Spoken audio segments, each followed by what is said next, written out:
Nipple tassels. Hello, everyone. Welcome back to the channel. Doom.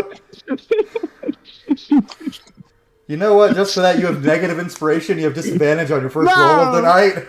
Damn it. Welcome back to the channel, everybody. I, as you know, am Cole Wolffront, and we are starting a new campaign in the Realms of Alovar today.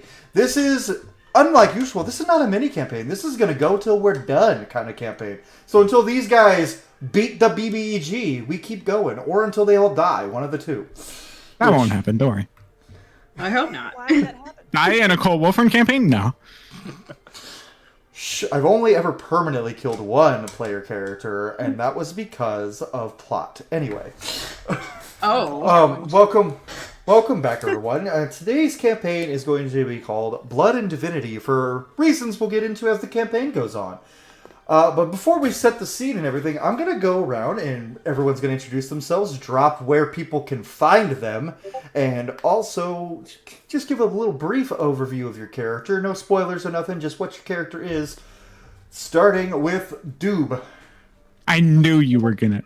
Hi, everybody. I'm Doob. You can find me over at Doob4. My pronouns are he, they. I'm playing gluten tonight. I like bread.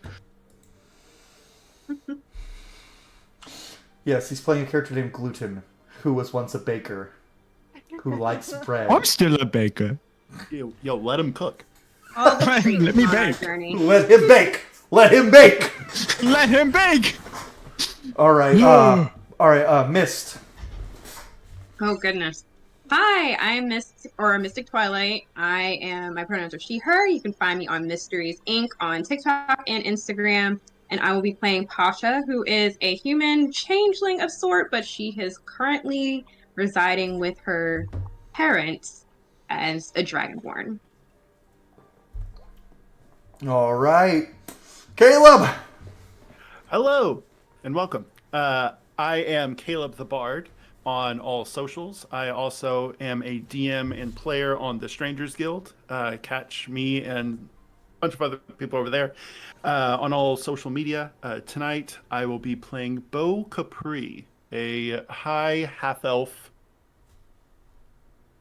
And we'll get into a little bit more of his stuff later. But for now, you'll just know that he is kind of a traumatized boy. But we'll get into that later. Yeah, I think that's all. Oh, he, they pronouns. And yeah, work. Right, speaking of people who play in the Strangers Guild, Icarus. Me, yeah, hi. My name is Icarus. My pronouns are they, she. Yeah, I'm on a little thing called the Strangers Guild over there. I'm a player and DM there as well, and I'm super excited for this campaign. I'm playing Viktor Eronov, and this accent's going to be changing drastically every session, I guarantee it. Let's see how long it takes to bleed into Scottish from Russian. I know. Oh, I'm scared. I had to, in other game, Gleaming Wildfire, I had to roleplay as a Scottish, or as a Russian dwarf king, because in my world, dwarves are Russian. And I kept bleeding into Scottish super hard, which was wild because the player playing the dwarf princess is actually Russian. So it was like, I'm sorry, Val. All right, and I guess next and last but not least is Hatter. I'm the Dancing Hatter. I'm over on TikTok and Instagram. I'm a wingsmith by trade. So I make all the wings that your heart could desire. I'm going to be playing Ixion. Ixion is a light elf. Yep, that's all I'm going to say about that. Pronouns are she, her. So, yeah, super excited to be here. All right, so what is happening in Blood and Divinity? Well, a lot, but mostly on the continent of Ravira, long after the death of the tyrant king Ulthros in one of the nations. It's been relatively peaceful for the last 25, 30 years or so, since the death of Arcos the Cruel, the dragon god, basically, that was slain by a group of adventurers. Except dragons are having a little bit of a resurgence, which people are getting a little concerned about, but the big issue is beasts from other realms of existence just appearing in the middle of Midgard. And mysterious a mysterious cult where no one has seemed to be able to pinpoint who they worship, what their plans are, being seen around temples of the gods, destroying them. No symbols, no sigils that we can see thus far, but they always wear blue robes. Are they connected? Are they not? I guess we'll find out as Blood and Divinity begins, starting with in the kingdom of Eridel on the continent of Ravira, in the very large town of Ilalora, there's a festival to all the gods happening. Specifically, mostly a festival to the goddess Venora, the goddess of love and beauty and all things gorgeous, basically. She's the god of pretty things, essentially. Which is why two of her children are the god of vanity and the god of lust. But all gods are worshipped here, even some of the darker gods, such as Caius, Moraval, Hemnir. The only god whose worship is not seen is Herumor, the original dragon. But people are a little on edge because big gatherings about the gods have been where these attacks have been happening. But this is the largest celebration of the gods in all of Ravira. Thousands of people have gathered in this town. There's large monuments to each god in a circle around the town square with the statue of the three creator gods, Adon, Noctivor, and Caius in the center. And this is where all of our party members, future party members, are. For one reason or another, they have all gathered in Ilalor, whether it's to worship the gods, investigate something, try to find out what's going on with this cult, or just to have a good party. Who knows? There is plenty of noise. It is raucous laughter throughout this entire area. So I guess we'll start with the person who is native to this, well, not native to this specific kingdom, but native to the northern end of Ravira. Gluten, what are you doing at the party? Hello. I think I would be currently worshipping at an altar of Garulana. Just sort of holding one of my two holy symbols around my neck. Probably munching on like a croissant or something. I made it myself. Do you want me to describe myself, or does that come later? Please describe gluten for everyone. Gluten stands at about 6 feet 6 inches. He has a muscular frame and has oak brown hair. Comes down to about the middle of his neck. He wears massive round glasses and has stormy, like bluish gray eyes. He has very fair skin, still some baby fat on his cheeks. He wears stormy blue, black, and silver plate armor and has the symbols of Arathos and Garul on a necklace around his neck. A massive halberd is equipped on his back with a lute attached to his lower back. Right below the lute, he wears an ornate belt, and he also has a massive, absolute dump truck of an ass.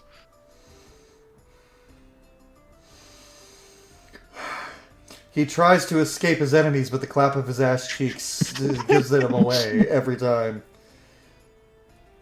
All right, so Gluten is worshipping the statue of the great storm eagle, Garulana, goddess of storms, wind, lightning, thunder.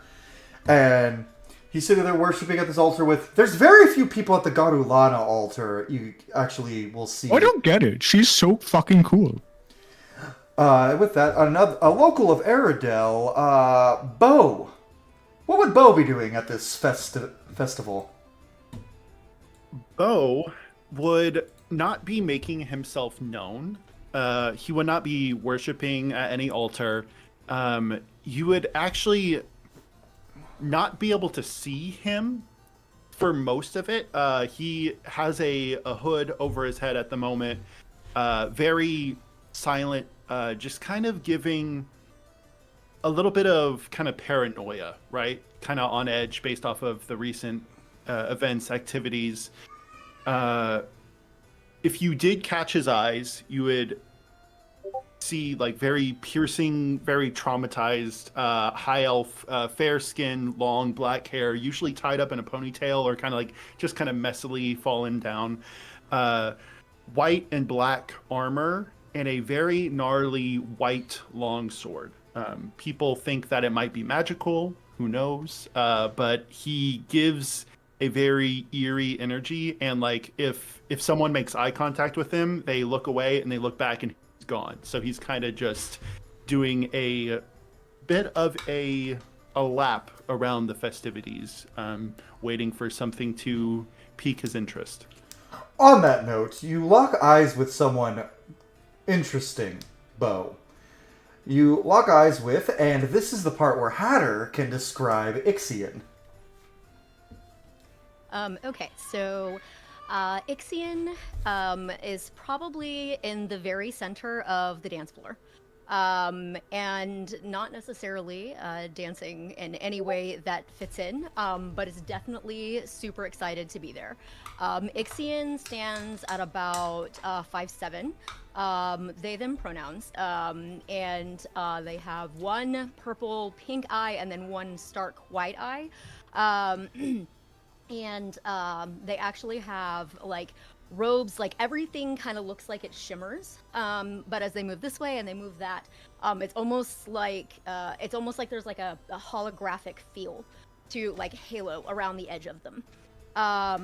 They stare way too long at entirely too many people, and because of this, there are not a whole lot of people around them. Like, the more that they move and they dance and everything else, those people move away. Ixion is not bothered by any of these things, so...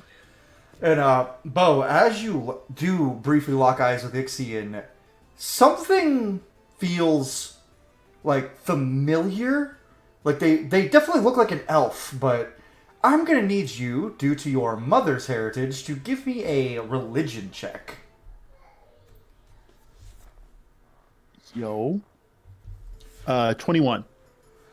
You actually did not quite hit the DC to figure out what you are looking at. But something is off about this person. But you feel at ease looking at you. So you feel like you're looking a little longer than you normally would at somebody. But then the feeling shakes away. It's like this. Okay.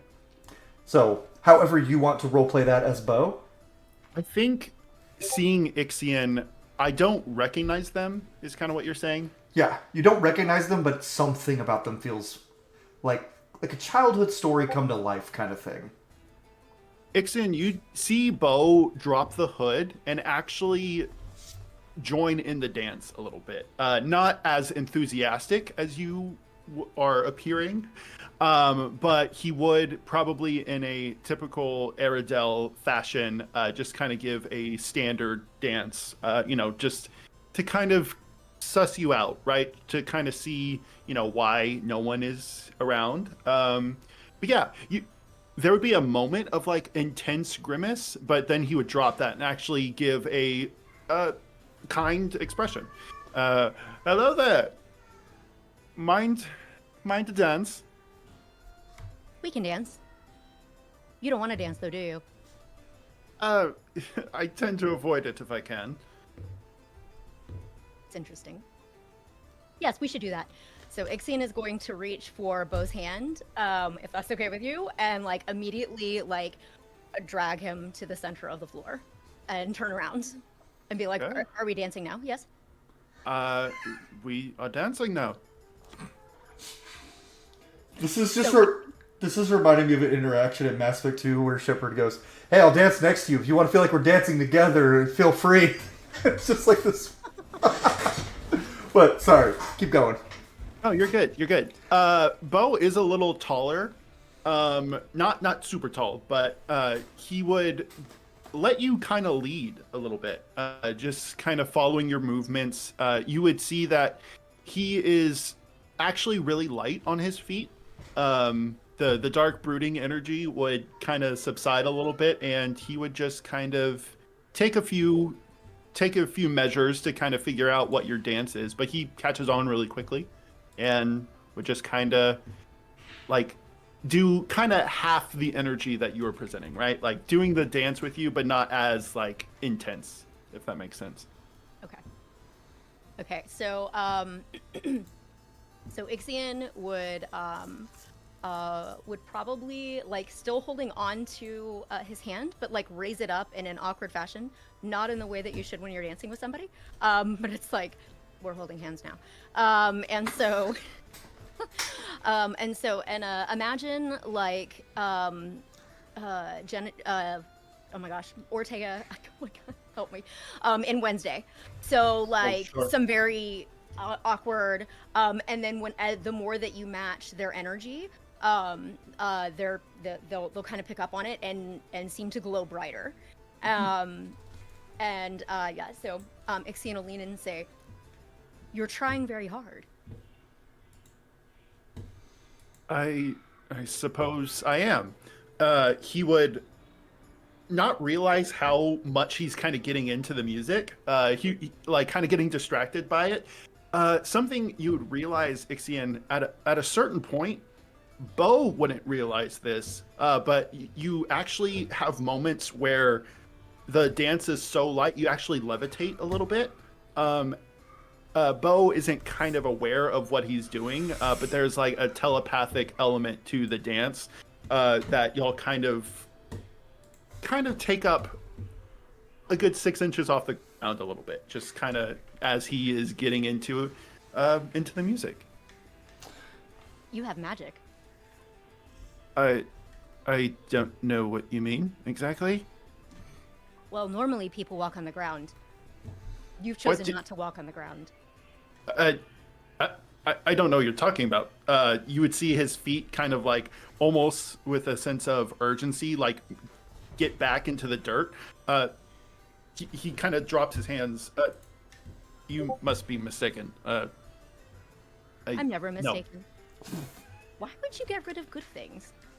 Dancing is good. Floating is good. Do you run from good things all the time? I typically run from dangerous things, but who are you? And with that, before we get into that conversation, what is Pasha doing right now?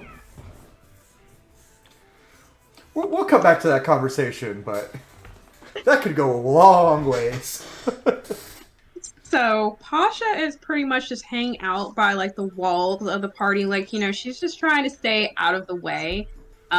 Being a human and all, she knows that she's not, you know, it's a little different and everything. Not that she's intimidated, but she knows that some people may not take to her as much. So she doesn't want to make too much of a big thing out of her presence. But she's just kind of looking around, seeing what's going on, because her motive for being here is that she's really interested about this cult that's, you know, been going around. In that case, give me a perception check, please, Pasha. Also, just to see a little bit more. Most of the people in this village, the people come from all over Ravira to be here. So there are some Draken, there are some people of different races, but there are a lot of high elves, wood elves, and Kolsar, which, if you're new to the channel, I'll describe them. Kolsar are basically in between human and Goliath-sized people. They're about between the average between 7 and 8 feet tall, or like 6.5 to 7.5 feet tall, we should say, is like 6.5 low end, 7.5 high end. They're very large people. They have like sometimes metallic skin tones and sometimes human, like normal-ish humanoid skin tones, just like on the color gradient. Sometimes even gray skin, round ears, big, the pretty like stone-like faces, but that's or the most beautiful thing you've ever seen in your life. It's either like a blockhead or just like looks like they're carved out of marble. One of the two. And there's a lot of them around. Very few, but a few Vargur, who are like anthropomorphic wolf people, walking around a little bit, hanging out. Almost no humans except for 3. There are a total of 3 humans at this entire event. And with that, Pasha, you got your perception check. What'd you get? Yep, I got 18. You don't really notice any one that matches the description you have said. You do notice someone just kind of like on their own off to the side, another human. And that's where Victor can introduce himself. Victor is a human, a young man, pretty tall, around 6 foot if he's not hunching, which he is right now. He has black hair, kind of a gray streak right at the front of his temple that goes out. He would have 2 very light gray blue eyes. One of his eyes, the right eye, is completely black. There are these black ink-like veins moving down from his eye, like down inside of his face, down his neck. And for this reason, he would have his cloak up over his face. Head down, definitely favoring his left side purposely. There would be a large greatsword that almost looks too heavy for someone of his stature to wield on his back. But it's very evident that he is avoiding the crowds and probably looks a little confused about where he is right now. And you would definitely notice, Pasha, that this man seems to be just like kind of like looking around a little bit confused. Just like, doesn't seem like they know where they are. But before we do that, Gluten. As you're at the statue of Garulana, you notice... Actually, give me a perception check, just because... That's not gonna go well. Oh, I have disadvantage on this. God damn it, that's a natural 20 on the 18 plus nothing. Oh wait, no, 18 plus 1, 19. You do notice, like, because this town is surrounded by a large forest. You do notice a little bit more movement in the forest than you would get, but at first you think maybe it's just other partygoers, but then they look slow. And then you... But as you're looking at this, you hear so... Oh, is there another follower of Garulana here? Oh, yes, I very much am another follower. It's good to meet you, friends. And you see a... Oh, hello there. And you see a short Vargur. Did you say wood elf? Okay. A short Vargur with about... He's got, like, kind of brown fur, almost coyote looking, more than wolf. Reaches his hand out and Hello goes, there. It is nice to meet you. What is What's your your name? I asked you first. Oh, you did ask me first. I'm gluten free. Oh, nice to meet you, Gluten. My name is Giuseppe. I fucking knew it. Fuck you, I'm leaving the campaign. Listen, Hello there, Giuseppe. Just Giuseppe or Giuseppe? Oh, Giuseppe. No, you get Giuseppe's name right. Giuseppe. But because Okay. then Giuseppe Okay. becomes your best friend. You know, Giuseppe, he takes kindly yeah. to those who worship the same god as him. Yes, you worship Garulana? Oh, yeah, dude. Yeah?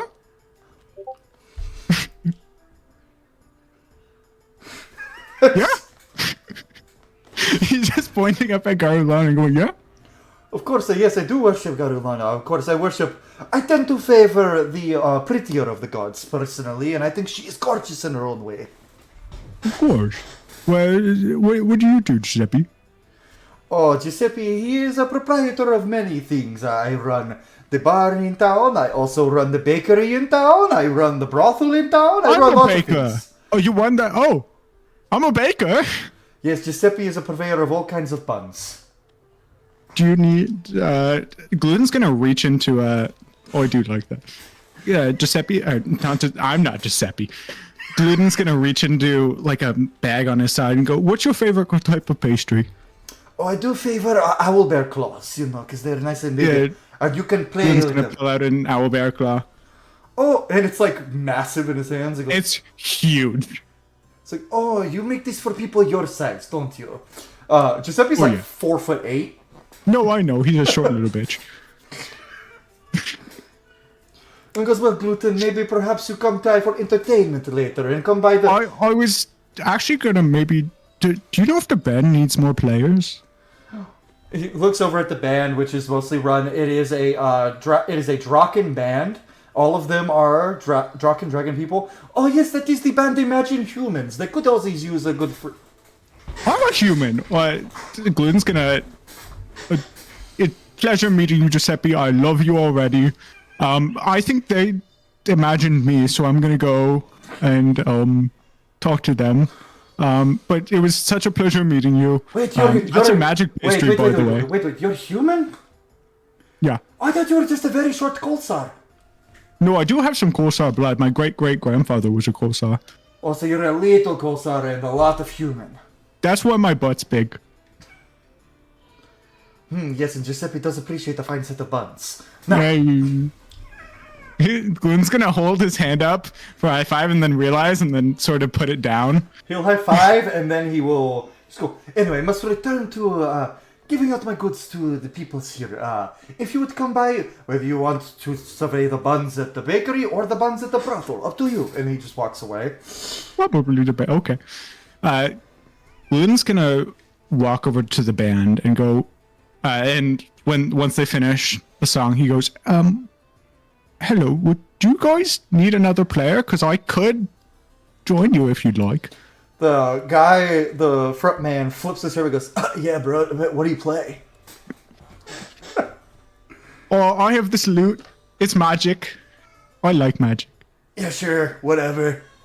But with that, we're going to pan to... I've already broken a couple of the party members with puns in session 1. Job achieved as D&D dad.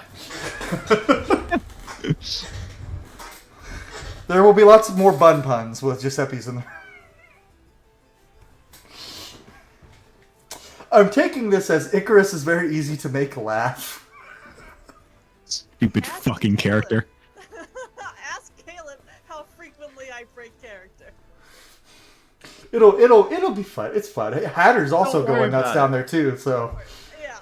So, but speaking of, we're gonna pan back to Hatter, not Hatter, Ixion and Bo, who are mid-dance, and Bo asked,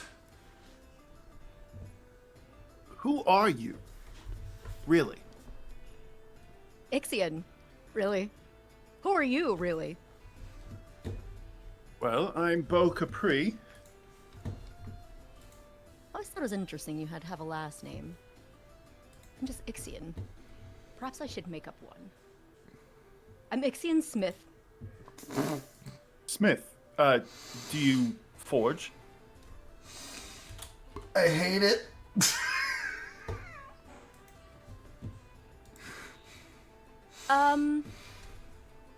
I would say I'm definitely headstrong, yes. Okay. Interesting. I suppose I should have expected that. What are you celebrating here? Do you have a god?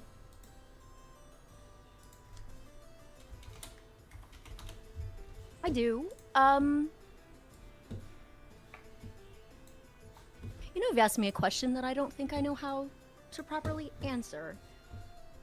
Do you have a god? I would say no. I don't favor them too well. It's understandable. They're very complicated. I guess that happens when you're very old. Are you very old? I mean, I wouldn't say so. I would say that I feel quite young. Do you feel very old? Most days, I do. A little older than the years I've put on, I guess, but I don't know. You kind of give me mystic vibes. Thank you. You give me grumpy vibes. I guess I've just seen some shit. I've seen some shit too. I Are you here, come. Bo? Sorry, I'm sorry. I shouldn't interrupt you, should I? that's all right. My word is not important. I've met many, many creatures, and I can tell you they're all very important. You go first.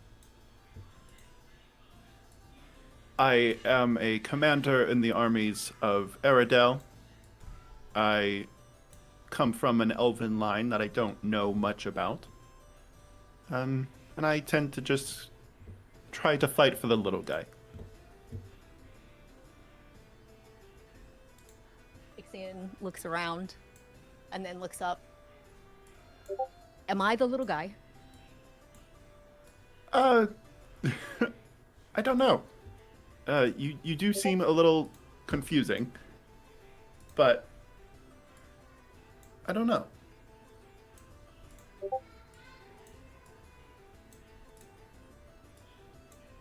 Did you know that every 10 years, our cells die and are replaced by new cells? So that means, how old are you, Bo? Not as old as you, Cole. How old am I? So, being a high half-elf, if he's young but like 30s equivalent, he would probably be like probably in his 80s. Okay. Yeah, I would say I'd probably relate that to you. Yeah, I've done a lot of fighting, but yeah, I'll try not to be grumpy. I just came off of a very disappointing campaign, so I'm trying to forget as much of that as I can. You lost people. Yes, I pride myself in not losing anyone. I've led quite a few expeditions without a single casualty, and this was not. I was not as lucky this time.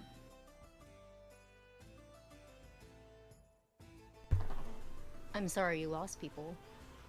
It wasn't your fault. It was though.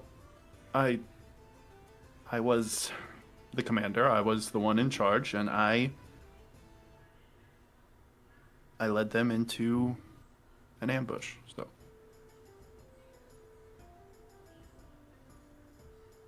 Did you know you were going into an ambush? no, I didn't. It wasn't your fault. It's very optimistic. It's okay if you're grumpy. You don't have to be happy. It's also You would giving actually hope. see him laugh.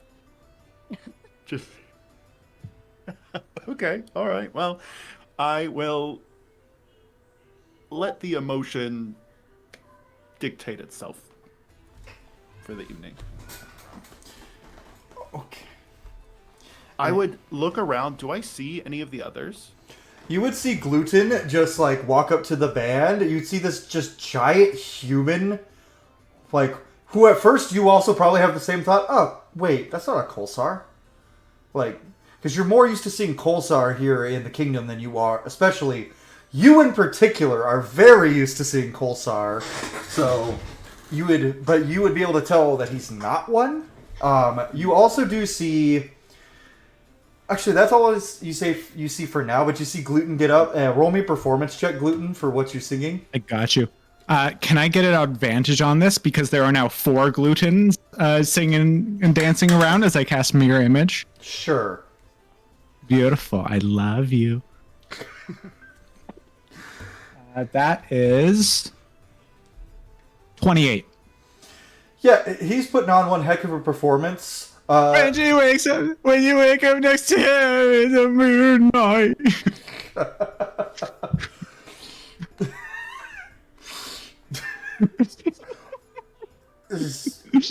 I think Gluten just has to be gender bent chaperone at this point. Oh my gosh. Yeah, he's just singing, dancing around, having the fucking time of his life. In full plate armor. In full plate armor. So you definitely notice that, and so does everyone else. The thousands of people in this square just like stop to like look at this giant boy just dancing. And Gluten doesn't realize everyone is looking at him. He's like eyes closed, performing in his own world. Specifically, Pasha, give me a perception check to see if you are also distracted by gluten.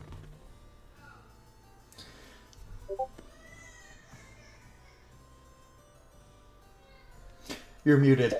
I got a 12. You got a 12. You are very distracted by gluten. You're looking at this random human you saw, and then you just see, jumping right in front of the human, "You can kiss 100," just like singing on the top of his lungs. And Victor, a giant boy, like guy, just like jumps next to you, starts singing. Ooh, yeah. Good luck, babe. Backing up. If there's an alleyway or anywhere, I can just, I'm ducking my head. And It's a big country place. There's I'm not. just bolting in a random direction away. Because I don't want the attention somewhere else. He doesn't notice. Yeah, Pasha is like, she is very much startled, and reflectively, she has a dagger strapped to her like her thigh, so she grabs it, but she's like, okay, and then she like eases up on it. And it's like, calm He down. is. What? What she's playing?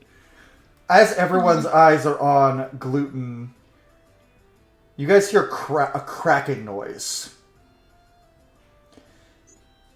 And... Oh, one second. I gotta do something. Uh-oh. You're dancing Bum, sugar bum, plates. bum. As all of the statues of the gods crumble in a big Oh shit, that's not good. in a big thunderous boom as 16 uses of the spell Shatter go off in this square. Oh boy! I'm not going to make you guys make saving throws for this as of right now, but you see the only two statues that are not damaged by this are the only three are the three statues of the creator gods in the middle. But all the other statues are, boom, destroyed. And you see the ground is turned goopy almost. It's sticky. And for you, Victor, you see a clawed hand reaching up at you and grabbing towards your ankle. As a wolf-like head pulls its way out, as a bunch of these creatures pull up from the ground, and the five of you are all in kind of the same area, and you guys just hear a dread howl, like, not from any of the creatures, but a massive howl, as seem to be materializing, uncloaking this invisible, massive wolf with eyes covering every inch of its body. Walks in, just appears, and it's right next to Victor. Its face just slobbering in Victor's face. And with that, we're actually going to take a quick break, folks, while I set up the map on Roll20 and get everyone in. We'll be right back. Huzzah! Welcome back, everyone. It's combat time! If everyone could do something before we roll initiative.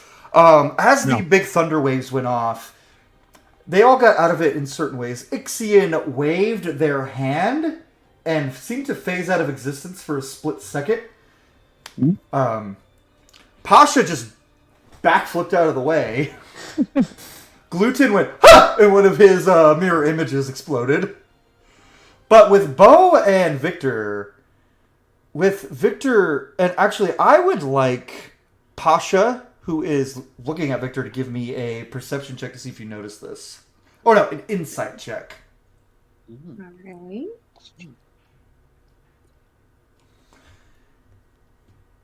And for flip, two black flame wings wrap around. That's harder to notice. No one sees this. What'd you get, Pasha? I got a 9. You don't see this. Ixion does, though. You see two black flame wings wrap around this human. That's not normal. And protect him. And with Bo, nobody gets to notice this because it's a split-second thing. Actually, Ixion, roll me insight to see if you notice this. For Bo, time stops as a boulder hits him square in the face. And the time rewinds. And you see your moment, Bo, and you just move your head and the boulder flies past. That has never happened to you before. I'm with you, man. Ultra instinct. What? How'd you do that? Speaking to Ixion. Do what? The boulder, the time, the... What the fuck is that? Ixion, what'd you get on your insight? I haven't gotten a chance to roll it just yet. Hold on. Okay. Getting character sheets up is important. Yeah, when I went to roll 20, it just exited me out of D&D Beyond altogether. And I was like, that was really impolite of you. How fucking dare they? I know. Wait, dude, we have to have our obligatory appearance of Shadow in episode 1. Where's Shadow? Where is Shadow? Doob, Oh, has a little cute shadow, and sometimes he just puts Shadow in front of the screen and talks as him. oh. I'm the ultimate rifle. Shadow, it's me, the devil. The I'm here to devil. convince you to do sin. But what did you get, Ixion? I'm not a sinner. Ixion, what was that? 11. You don't notice time stop for a second, so nobody notices Bo do his thing, and probably because you're distracted looking at the wings enveloping Victor for a second. And Victor, you see these, and you are confused for a moment. Yeah. And with that, roll initiative. Yay. I will roll. The Wolver will all have the same initiative, and the Weeping Wolf, as he is called, will have his own. Call too many eyes. I just rolled a nat 20. Yo, for a total of. That is 27. 12. Okay, I will go around the table and ask after I get everything set to go. Just a reminder for those of you who haven't played with me before, which is everybody but Dupe. Well, actually, Caleb and I played together, just not with one of us DMing. Nat 20s and Nat 1s are only auto fails and auto successes for me in combat. They are not auto fails and auto successes out of combat. But if you get a Nat 20, something good's probably going to happen. Either way, probably just might not be what you wanted. Okay, but Bo 27, Ixion. Dirty 20. Victor. 19. Pasha. 12. Gluten. 9. Okay, so the initiative order is... One of you actually goes before the Weeping Wolf. I wasn't expecting that. It is Bo, the Weeping Wolf with the 26. Ixion. Victor, the Wolver, Pasha, and Gluten. So, first up is, in fact, our boy Bo. Okay. So Ixion, you'll hear this like really gnarly metallic as the sword comes out of the sheath. It's like very... It looks almost like it's made out of bone, but it's just like this very white, stark blade. Bo wouldn't mean to do this necessarily, but as he lunges at...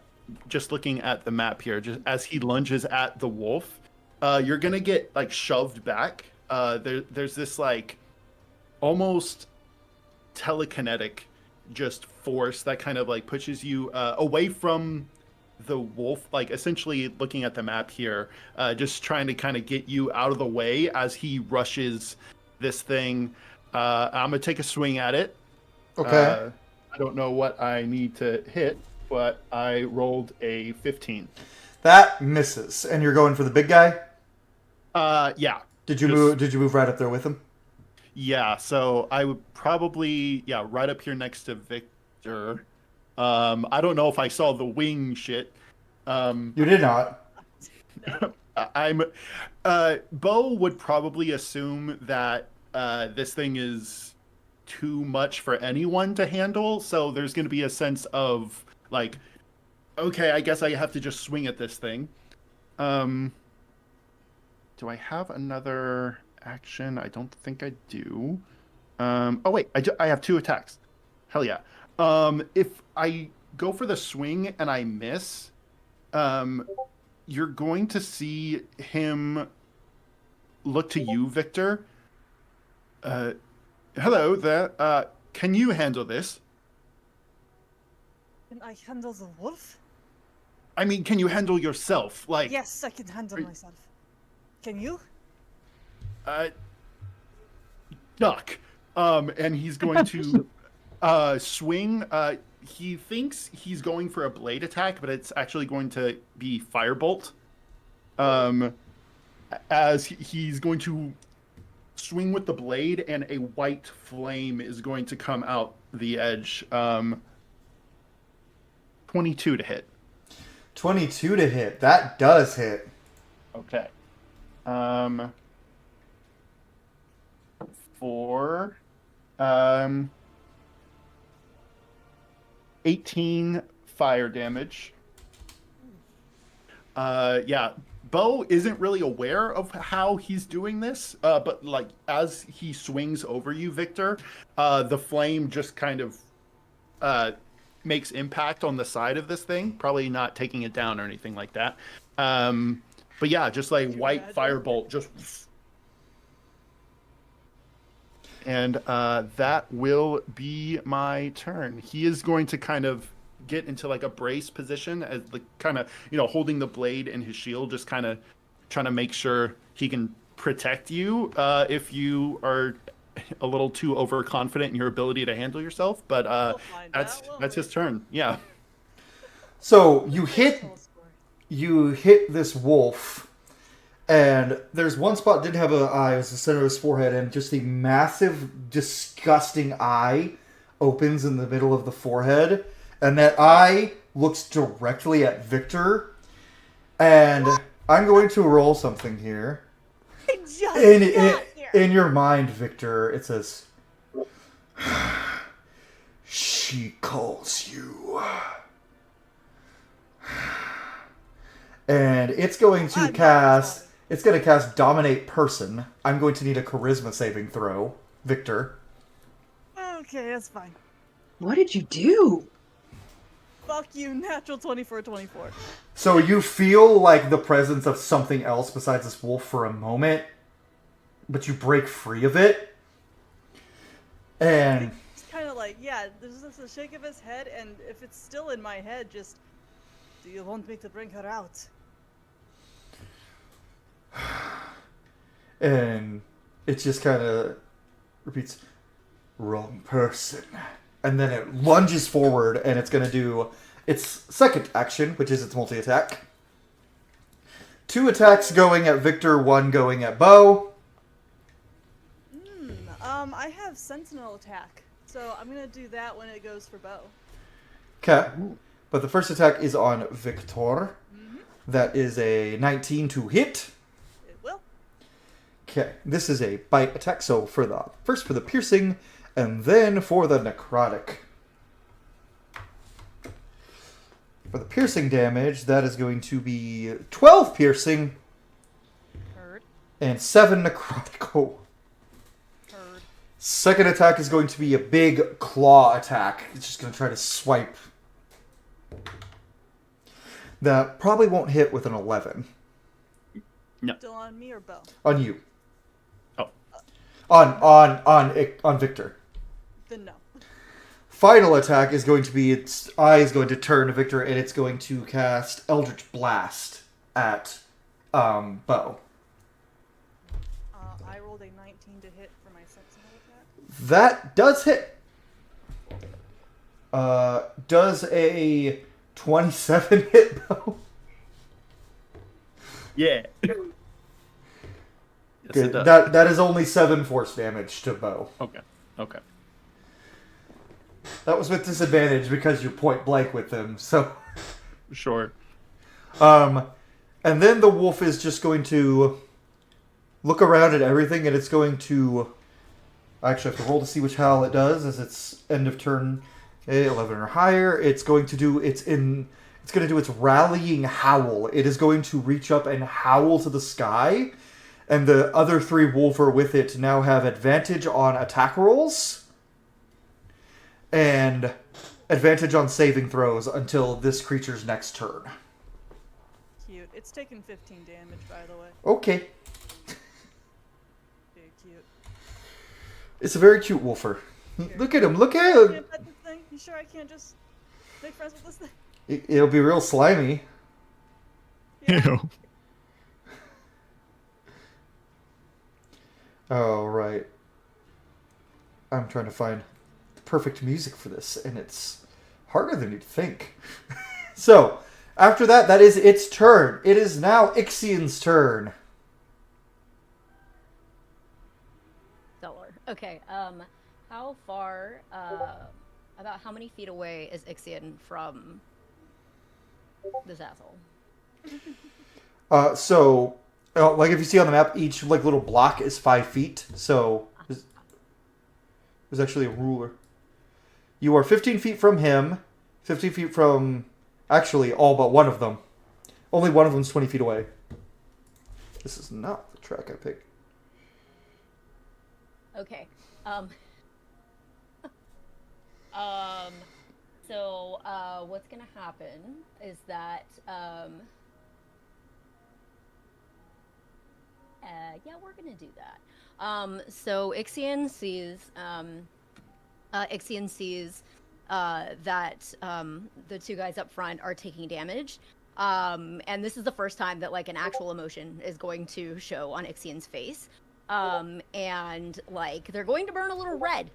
And so as they turn a little red, I'm gonna cast Dissonant Whispers at the 5th level.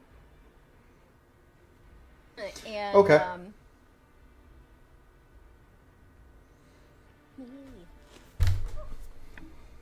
It won't. That's fine. Okay.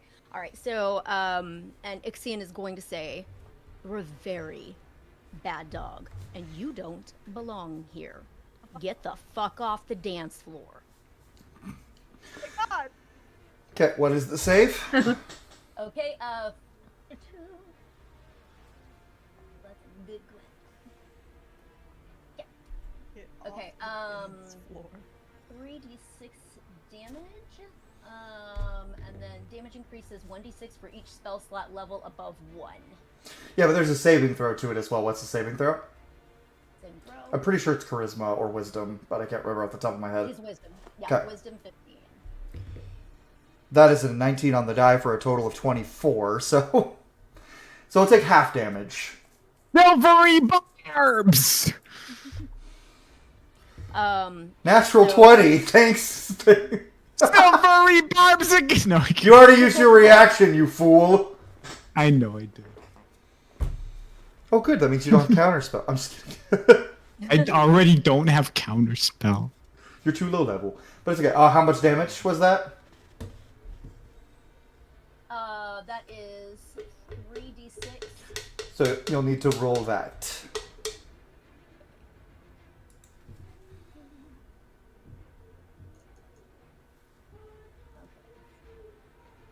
Okay. 13. Okay. And as you say, you don't belong here. Its middle eye flicks to you, and it goes, in your mind only, you're the one who doesn't belong here. Your Majesty. Oh. Ixion is going to walk forward with their staff and is going to bonk him on the head and go, "Don't be rude." So you move up real close. You do no damage because you can't get an attack this turn. But nobody heard that but you. But the players hear it. So the players are like, what? What? Excuse? So, with that, that's your turn, Ixion? Yep. Victor! Yeah, Bo, because you're right there. You just hear him mumble to himself, "Of all the places to drop me off." He's going to pull the cloak off at this point. Sword out. First, as a bonus action, I'm going to curse the big puppy in front of us. Mm-hmm. So I now have a +3 bonus to all damage rolls, and I'm going to gain some HP back if this thing dies, but... Hexblade's Curse, specifically? Hexblade's Curse specifically. Okay. And I'm just, as my action, going to try and hit this thing. Okay. Ooh, 19? That does hit. Okay.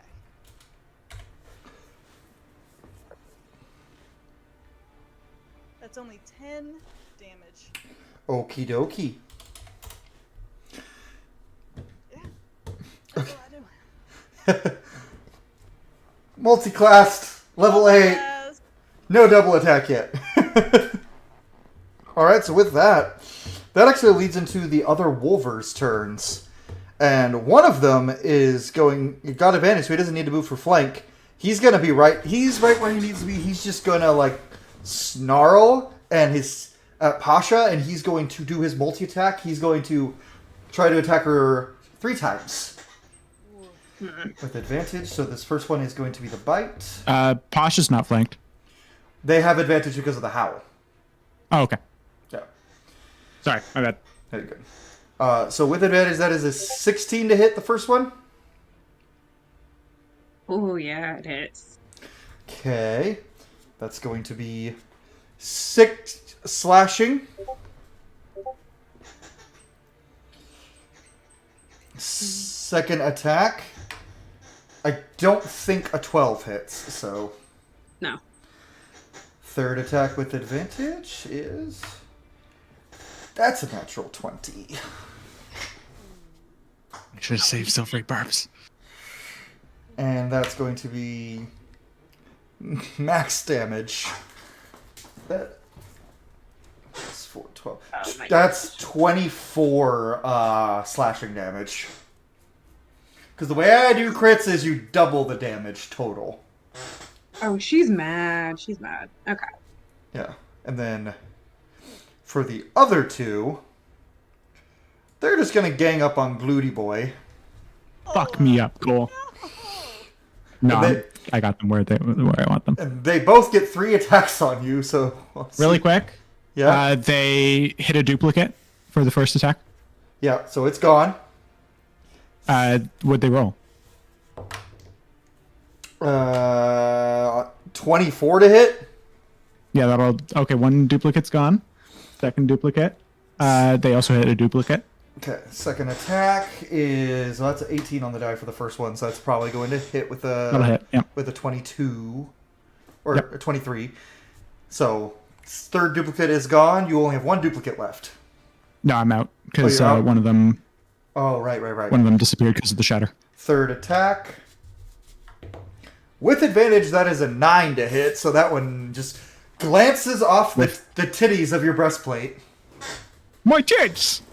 Now for the one behind you.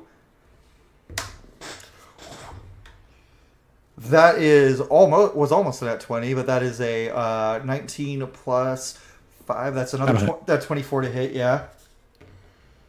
That is 10 slashing. Now for his second claw attack with advantage, that is... Or this is his final attack. Sorry. Yeah. That is a 19 to hit. Just hits. Okay.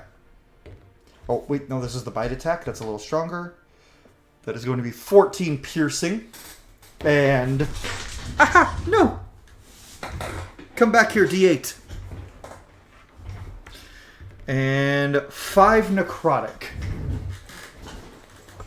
We're fine. And that is the Wolver's turns. So now it's Pasha's turn. So she's kind of feeling a little bit thrown back because of the attack and everything. So she glares directly at the beast that attacks her, and she's going to perform sneak attack with a poisoned dagger. She does get sneak attack because Victor's right there. Yep. If Victor was not right there, she'd be screwed.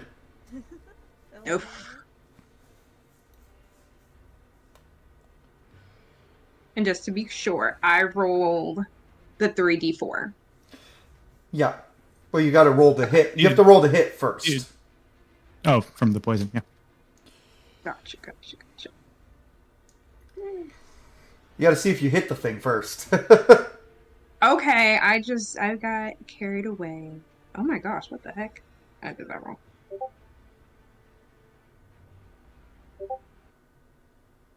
Did I hit? Oh, I got a 9. 9, that does not hit, so you do not get your sneak 9. attack off. It would have been cool if it did, though. But okay. The dice tell a story. Yeah, I told a different story than what I. We'll just say that like it's teeth in your shoulder, and you like went to swing, but you couldn't get your arm through, so your attack doesn't go through. Is that all you're doing for your turn? If anything, she's probably as a bonus action, she's going to try to move back to put more distance between her and the monster. So you can bonus action disengage. If you don't, you'll take an attack of opportunity. As a rogue, you can do it with a bonus action. So yeah. Okay. I am here to do the helping. Thank you. There's also a building right there, so you'd have to go this way. Oh, okay. I did not know. I mean, it's a mostly smashed building, but it's still raised ground. But backed against the rubble. okay, and is that your turn? Yes. Gluten. I'm gonna say your name like that every fucking time. Gluten. Gluten takes out Thunderbringer. And he's gonna fucking smack a bitch. He's gonna smack the one closest to Pasha. What's her name? Yeah. So the one right in front of you. That is. You named it Thunderbringer. I did name it Thunderbringer. 21 to hit. That definitely hits. Cool. 4th level smite. And I'm spending a Bardic Inspiration to do Defensive Flourish.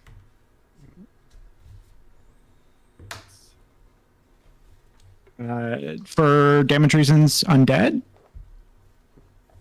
No. Okay. Not undead at all. They're about to be. Well, they're about to be dead. They're monstrosities.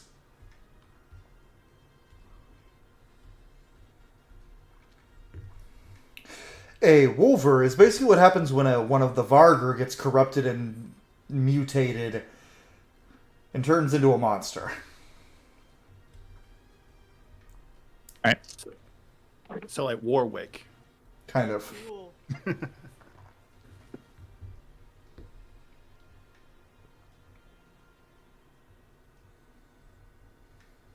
35.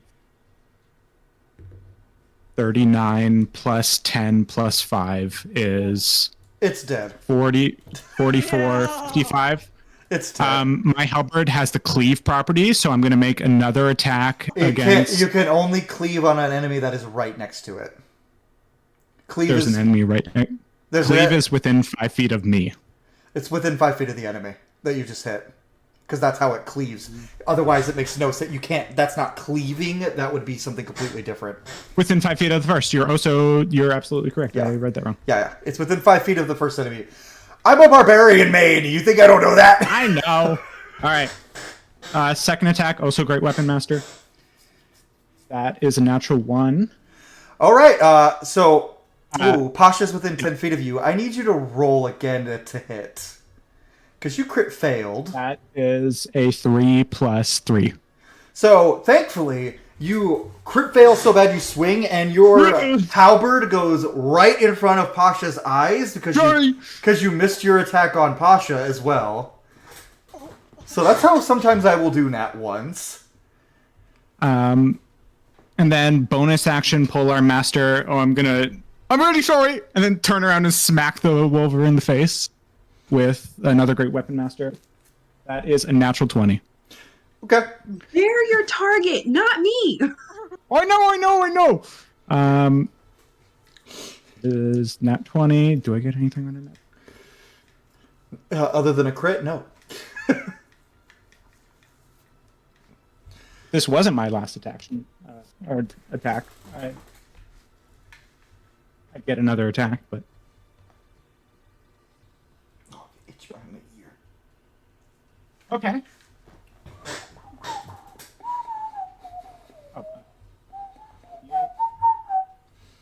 I had to pick the Fire Emblem music, didn't I? Oh, right! I forgot Hatter's husband is like a big name Fire Emblem YouTuber. And I picked Fire Emblem music. I can literally hear his music across the way because he's doing a live stream right now. like surround sound. This is from Three Houses, so probably not I hero. love Three Houses.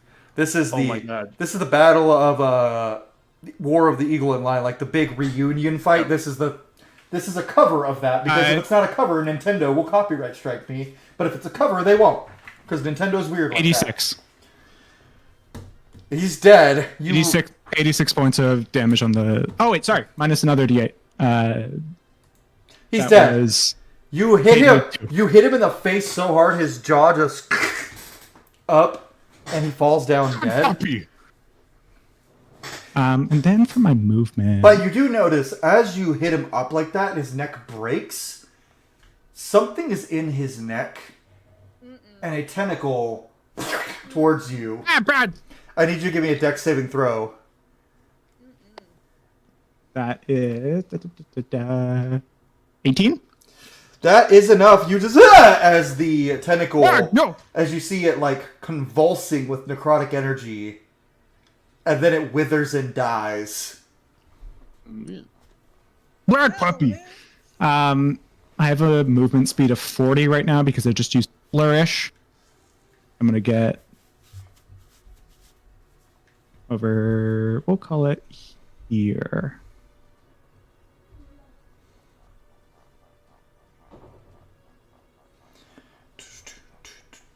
And that'll end my turn. Okie dokie. With that, yeah, that means it's back to the top with our boy Bo. So Bo is going to kind of see all of the slashing and everything that's happening, and kind of lock in. For those that are next to him, you would see him actually like put the shield back, and no one would hear it. And Bo wouldn't be able to tell you how he's doing this, but he is going to telepathically mind sliver the wolf thing and say, "Now be a good boy and heal." I need an intelligence saving throw from the wolf. Okay. That is 18. 14 plus 4. Okay. It does succeed. Yeah, okay, so that doesn't work. But I am going to action surge, and I'm going to make 2 attacks with Vengeful Blade. The air around Bo is going to get really crisp and just almost cold. And I'm going to make 2 attacks on him. Okay, that's a 19 and a 22 to hit. Both hit. Okay. So he's going to take...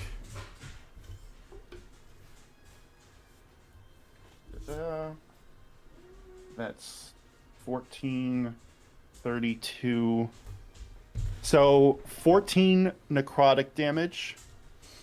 So 7. So 7. Right. And then for the slashing damage, that's going to be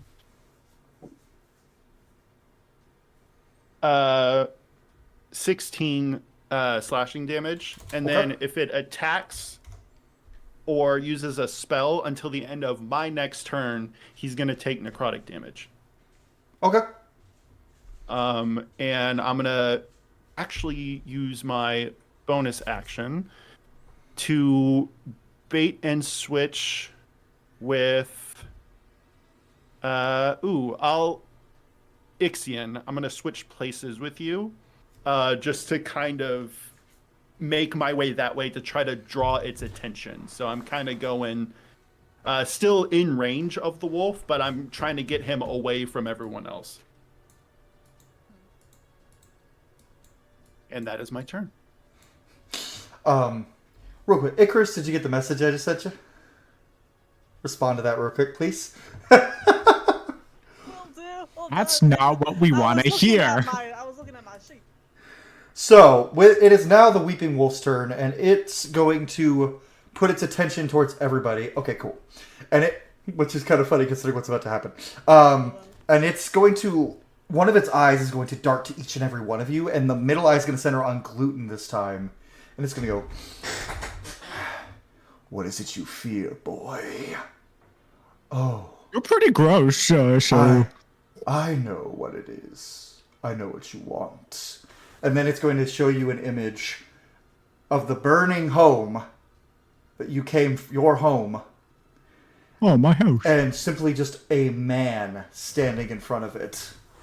No face, no nothing. You just see what looks like a humanoid person.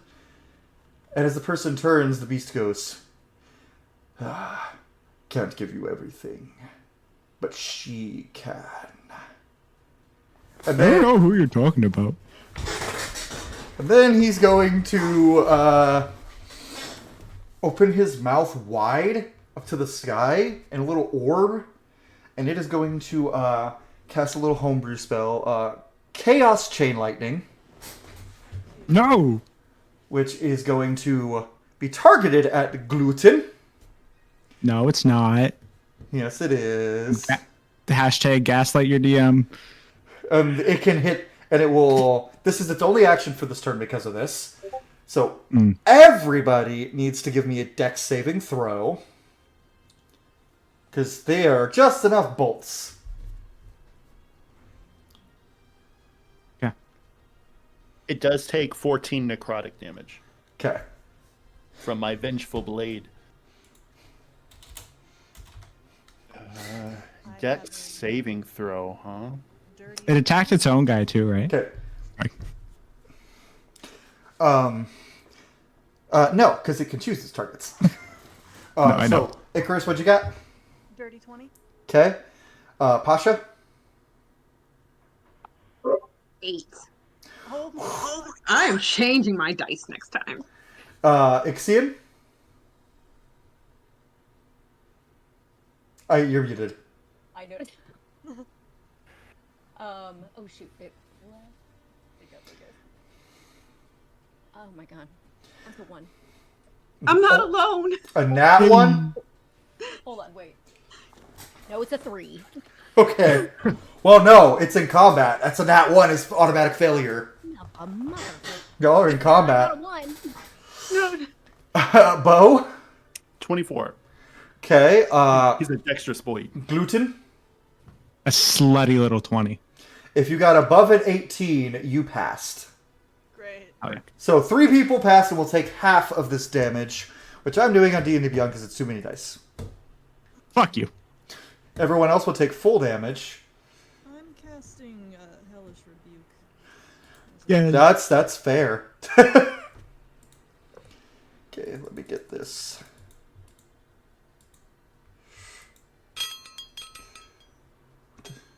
I'd like to speak to the owner of these hounds, because this is too much. Can we talk to the manager? Okay. Why are you not rolling? What I'm telling you to roll, D&D Beyond. Okay. Okay. So with that 8d8 lightning damage, if you failed, you are going to take 41 lightning damage. And if you passed, you will take 20 lightning damage. Well, that's really We rude. chillin'. But that's all he can do on his turn now. I need him. I think I died. Are you down? Yes. Well, you're not dead if you hit 0. You're just down. Yeah, you have to. Oh, okay. I passed out.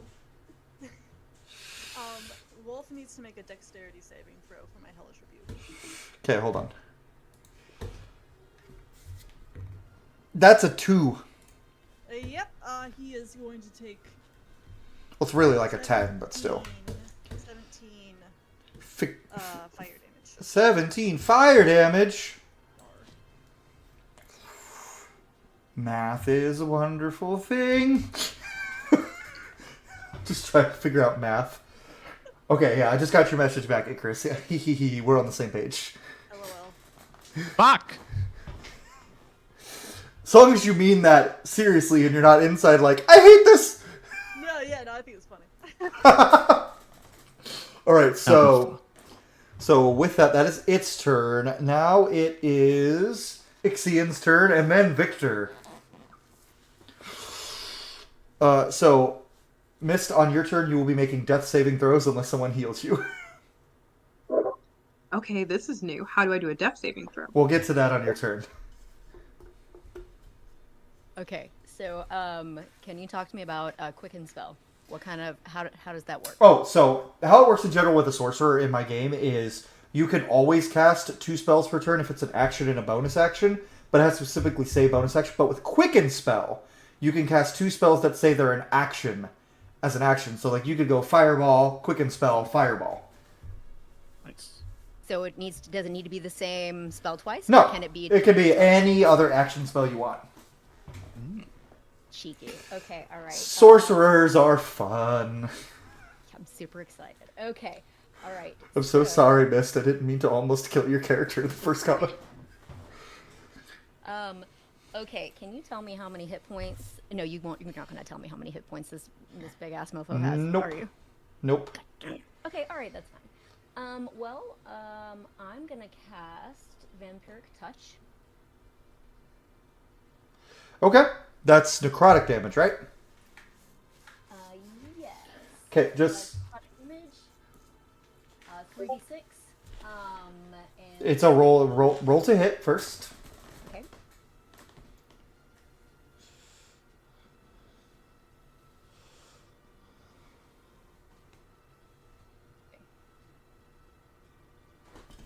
Oh,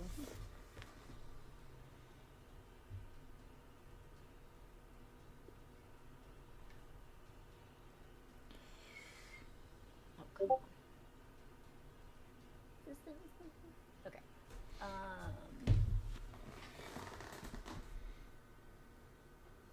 I don't see. You said roll to hit. That's basically roll your...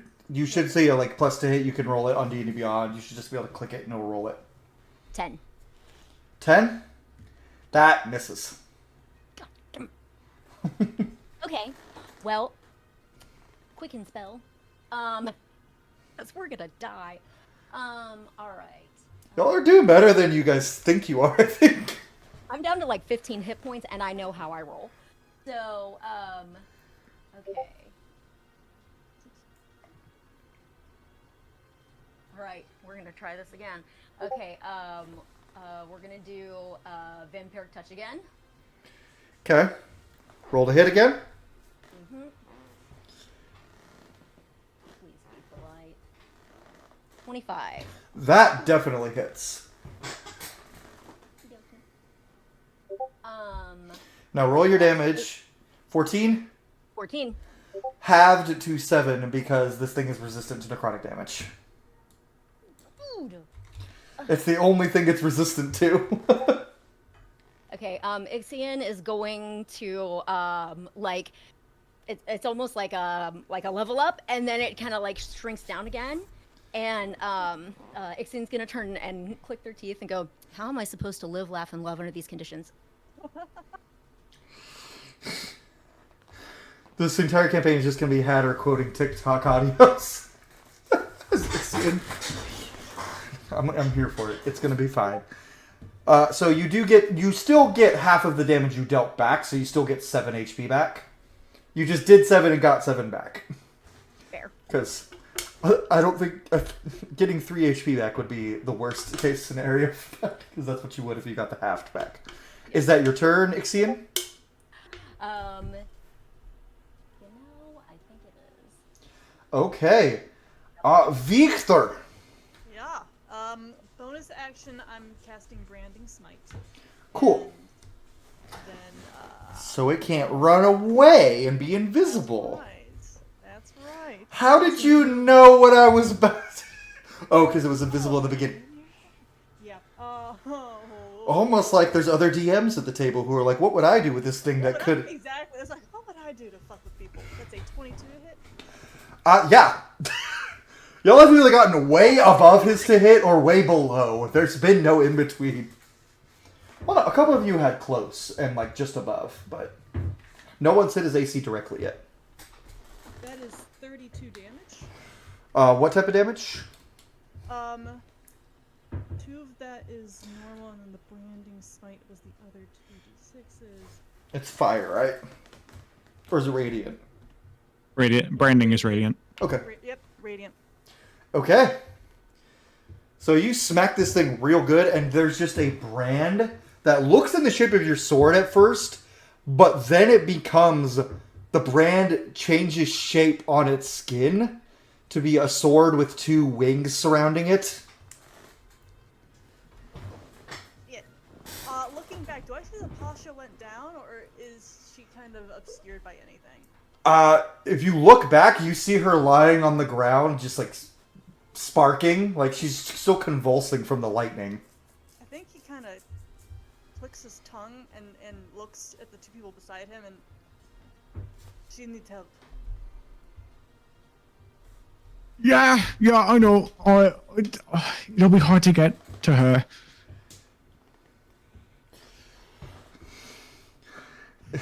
Is that your turn, Victor? Yeah. Yep. Bonus action. Just let her take a nap. Bonus action. It'll hit me. Not against so this thing. I'm gonna stay right where I am. Yeah, no. You need to be up very quickly. So it is now the Wolver's turns. Well, the Wolver singular now. And he looks like he's going to attack Gluten. But then, as a legendary action, the Weeping Wolf is going to use a little fun ability where the Wolver is going to... Its skin is going to peel completely off, and it's going to turn into a ball of meat right in front of you, Gluten. And then it is going to just burst. So it's dead. And I need Gluten, Victor, and Ixion to give me... just Gluten and Victor to give me dex saving throws. 15? 18. No, 17. You both passed. The DC was 15. So you take what HP this creature has left as damage, and this one hadn't been touched yet. So but since you guys both passed, you take half of 42 down to 21. Heard. Bet you're real glad you were out of range of that, huh, Ixion? And was this a spell from the big wolf? Wasn't a spell, it was a legendary action, specifically. Okay. But with that, let's remove him from the field. Victor, I need you to give me a wisdom saving throw. Being below a certain threshold. 18. Okay, you're fine for right now. For right now. Heard. This is how you can tell Mist is not used to my campaigns, because she's just like, what is happening to everybody? I front load the trauma. And then I let you guys traumatize each other as the campaign goes on. We need stuff to talk about. Or to bond. Character development. Character development. But how dare you? Speaking of character development, Pasha, give me a death saving throw. So here's how they work. Okay. Once you are down, if you get 3 successes on death saves, you pass and you are back up with 1 HP. If you get 3 failures, you die. If you roll a 10 or lower, that is a failure. If you roll an 11 or higher, that is a pass. There's no modifier. If you roll a natural 1, that's 2 failures. But if you roll a natural 20, you are up with 1 hit point. So you skip it entirely. So roll me a flat d20 roll. And tell me what you get. Marmalade. Okay. 13? That is 1 pass. Oh, thank God. Okay. There's 2 more. However, as Pasha is lying there and she passed her first death save, she is within... Let me actually double check this measurement. She is within... Yep, she is within 25 or 30 feet of the Weeping Wolf. You guys see a little tether between her and the wolf, one of its eyes. And you see her soul, you can see it being pulled from her body. The Weeping Wolf has an ability that states any creature that is hit 0 hit points and falls and is in the downed condition within 30 feet of the Weeping Wolf. After it makes its death saving throws, regardless of pass or failure, it becomes in the process of their soul being absorbed by the Weeping Wolf. If this process is not interrupted, the creature is dead and is unable to be brought back except with true resurrection. Sweet marmalade. Okay. So, Well, is it my turn? it is now Gluten's turn. Okay. Gluten's eyes will flash golden for just a second, and he'll go, "Please get up. That looks real bad." And he's going to cast Healing Word on. Oh, Is that his healing word? Please get up. Please get up. oh my god. You heal. 8 plus 5 is 13. You heal 13 points. So as she heals, you see the eye turn back to its normal color, which is already grotesque enough. It was glowing bright green. And the tether severs, and Pasha's soul falls back into her body. Pasha, you were aware that was happening, and you were seeing inside this creature a bit. There are thousands of lost souls inside this creature. Mm-hmm. This creature is old. Hey, Cole, I'm going to fuck this thing. Please don't. We'll see. I love Icarus. Up. You meant up, right? Right? 22. That hits. Natural 20. Kill it! Silvery barbs. Why does the wolf have silvery barbs? It's a spellcaster. Slutty 20. Those both hit, but no crit for you, sir. If you can use it, I can use it. No, I know. Fuck you. The wolf is going to take necrotic damage for the silvery barbs, though. Okay, yeah. Oh. By the way, those were all Great Weapon Master. I was adding +3. I'm using 1 3rd level and 1 2nd level smite. And I'm using 1 more defensive flourish. Okay. Yeah, because the wolf is dead.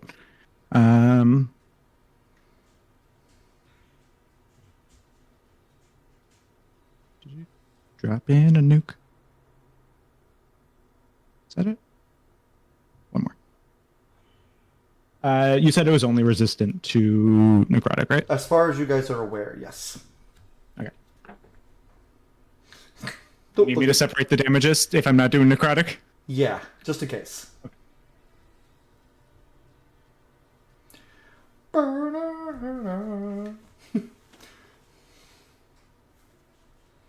That is 28 radiant. That is 10 plus 10 plus 5 is 25 slashing. Okay. Add another 3 slashing onto that. And add another 4 radiant onto that Okay. for my first attack. Yeah? Amazing. Kill it! Yep, yep, yep, yep.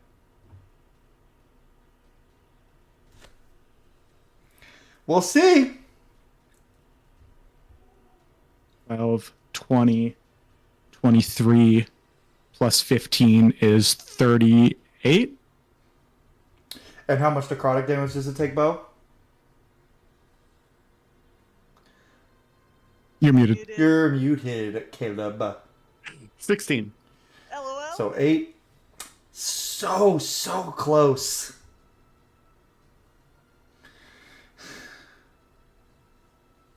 Oh, you better kill this thing on your turn. Yeah, your turn's after this. You got this. It is now. Gluten just Okay. takes Thunderbringer and like chops off part of it, like carves some of the eyes out, and then stabs it and goes, "Fucking bad dog!" Since you have said that for roleplay purposes, a good roleplay. You cleave into it. I'm going to need you to. We're going to have to do a contested athletics check. As Okay. 6 tentacles, Yep. all of them covered in eyes, come out and wrap around you. Okay, I'm feeling good about this one. What'd you get? 30. Oh! Was that a natural 20? No, it was a 19. Then it doesn't matter. 'Cause you- Silvery barbs. Silvery Okay, barbs. Silvery okay, barbs, okay, silvery barbs, okay. silvery barbs. Fuck you. So with the silvery barbs, it needs to get a 17 or higher to beat gluten. Okay. That's a natural 1. So you Let's go. cleave off all the tentacles as well.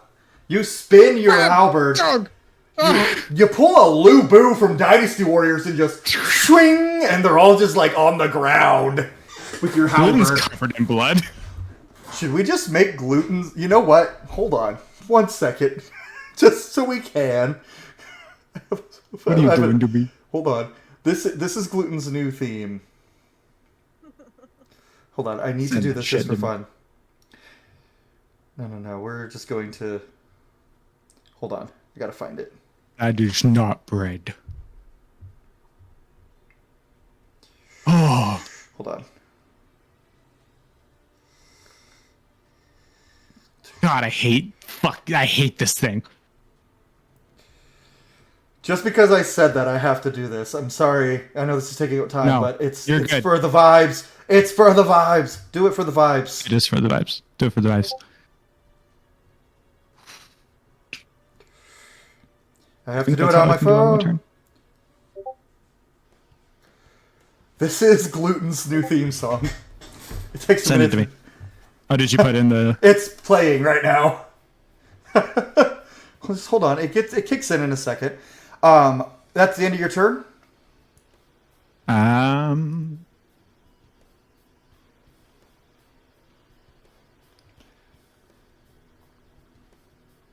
It's Silvery Barbs to me, right?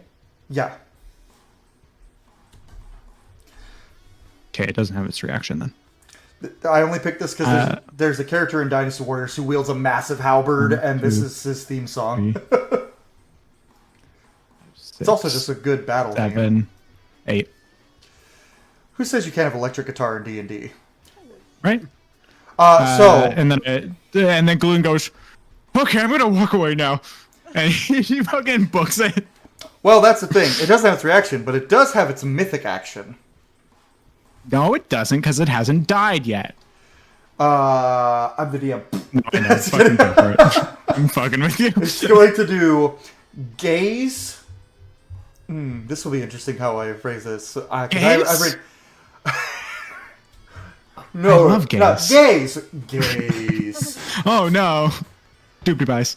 Gaze of the Shattered Light is what No, this he's ability is not. called. Actually. And all of its eyes are going to light up, and they kind of look similar to Ixion's eyes when it does this. As beams of light all shoot, converging on Gluten. I need a con save. This is Okay, an I'm good at attack, those. Or It's a mythic action, which means it has to sacrifice something to do this. heard. Okay. It's just for the roleplay. 18? That passes. You Okay. only take 33 radiant I'm damage. down. Oh! I only no. have 80 Oh, health. kill this thing! Bo! It's your turn! So I'm gonna say this is timed in the same vein because he did cast that spell. He takes another 12 necrotic damage, but the Vengeful Blade is over.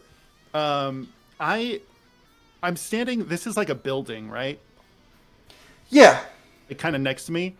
Y'all would see Bo disappear for like a moment, pop up on the roof of this building, and I'm gonna go like full Thor, on the bridge type situation, and like full leap onto this thing. Yeah!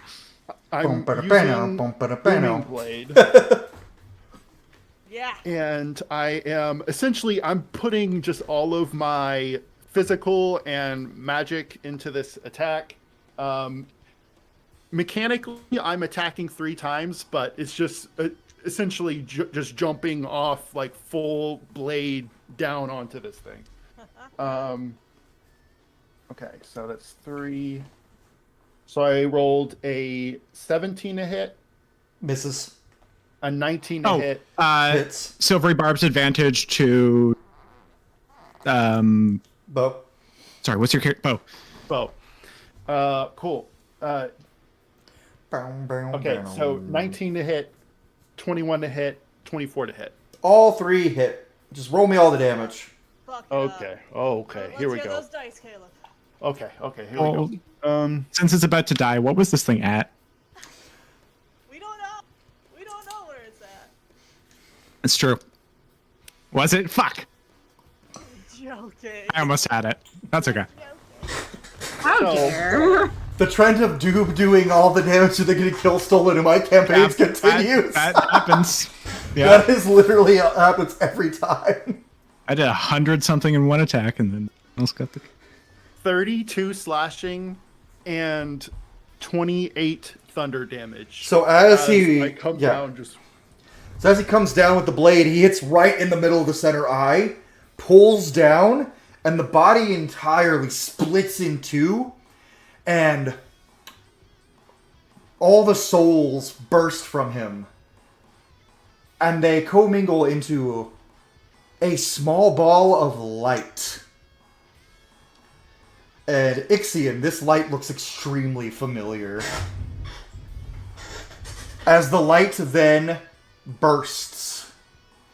No one is harmed. But that is the end of the combat encounter. And we're going to take our actual break for the session right now. And when we come back, we get into the aftermath. So, with that, everyone, we're going to take a little 10-15 minute break. We'll be right back. Welcome back, everybody. So, getting back into it. The rest of the crowd, there were a lot of these things that came out the Wolver, and a couple of these weeping wolves, apparently. You see a couple of them disappear. A couple of them have been killed. There's a lot of people, thousands of people here. There's a lot of people who can fight here. Yeah. But you just see your little group who was like kind of teamed up just for that second. And you see the big burly human laying on the ground. And he is unconscious completely. I think Bo, after that slash happened, there's still some of that like lightning just kind of tingle like in that area.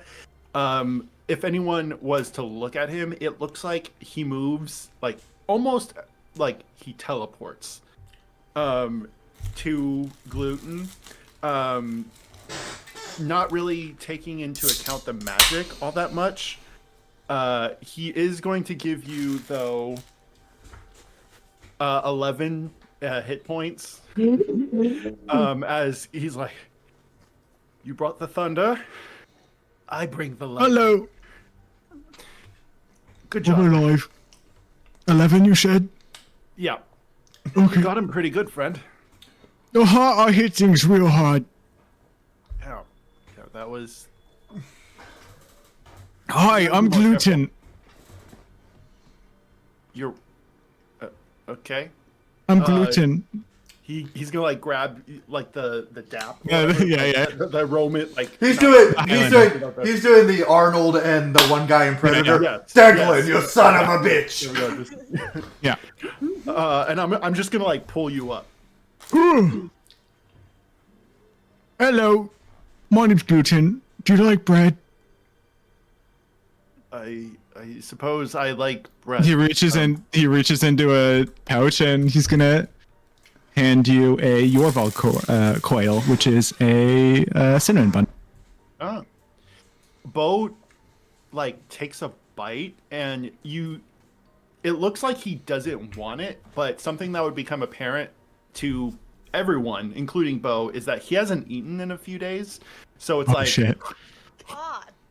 like just like Oh wow. gone. That was Oh. good. Oh. Cool. I'm gonna dump lay on hands into me. Okay. So you see Gluten just grab his own titty and just... Kitty touch. I think at that point, Bo would look back to Ixion. Okay, You I have a question for Ixion before we get into roleplay. How is Ixion reacting to what just happened? So whenever they see their eyes in the weeping wolf, and then it bursts, the souls burst into light.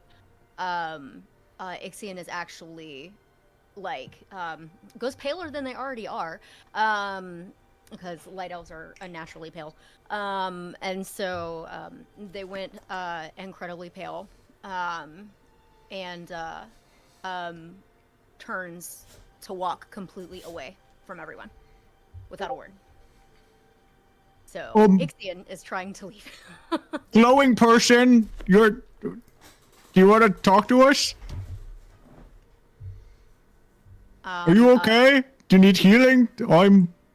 I can help. Ixion is going to turn and look at like all of the wreckage on the ground, and looks like they're doing math, and is gonna look at Gluten and say, this shouldn't be here. It's wrong. Things are wrong. Oh, yeah, dude. Wolves aren't supposed to have eyes like that all over. They have 2 eyes, but not that many eyes. Did you say you make bread? I do. Do you want bread? What kind of bread would you like? The kind that makes your heart smile? Oh, yeah. Hang on. Let me... he'll reach into his bag of bread and pull out a Deva food cake, which is an angel food cake. Ixion Here you takes go. it. Ixion takes it. Thank you. Of course. Do you need healing, though? Do you like...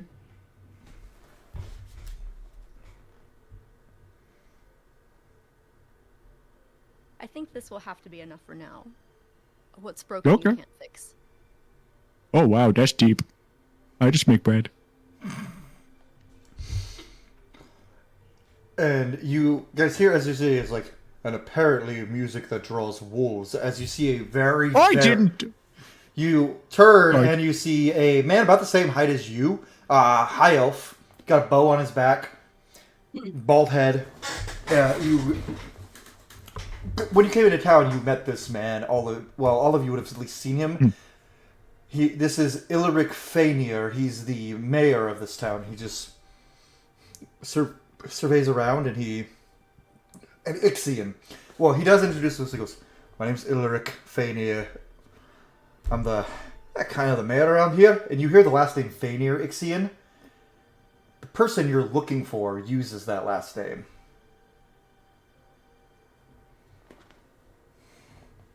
I don't think I brought the wolves, but... I'm just giving you shit, lad. So, You want bread? no. Okay. I'm going to need the 5 of you to come with me. Okay. What? Your fighting skills are pretty good, and there might be another attack, so I am going to ask for assistance, or at least tell us what you saw when you were fighting. I saw a wolf. Can I go now? Roll me an intimidation check with that. Okay, cool. Dirty 20. He just looks at you. Got somewhere to be, little man? Does it matter to you? He looks you up and down for a second, and then he just... Human. Where are you from, human? Doesn't matter. He's getting increasingly suspicious. You can just tell from his furrowed brow, and he just goes, "Well, now." Victor, honest to God, doesn't care. He's like putting the greatsword back. He's putting his cloak back up. He's like looking around for the next exit to go, basically. I need a wisdom saving throw, by the way, since your health is still low. Yep. 16. You pass, but in your mind you hear... I'll just message you what you hear in your mind. Baller! Yeah, no one gets to hear what you hear in your head. Hmm. Cute.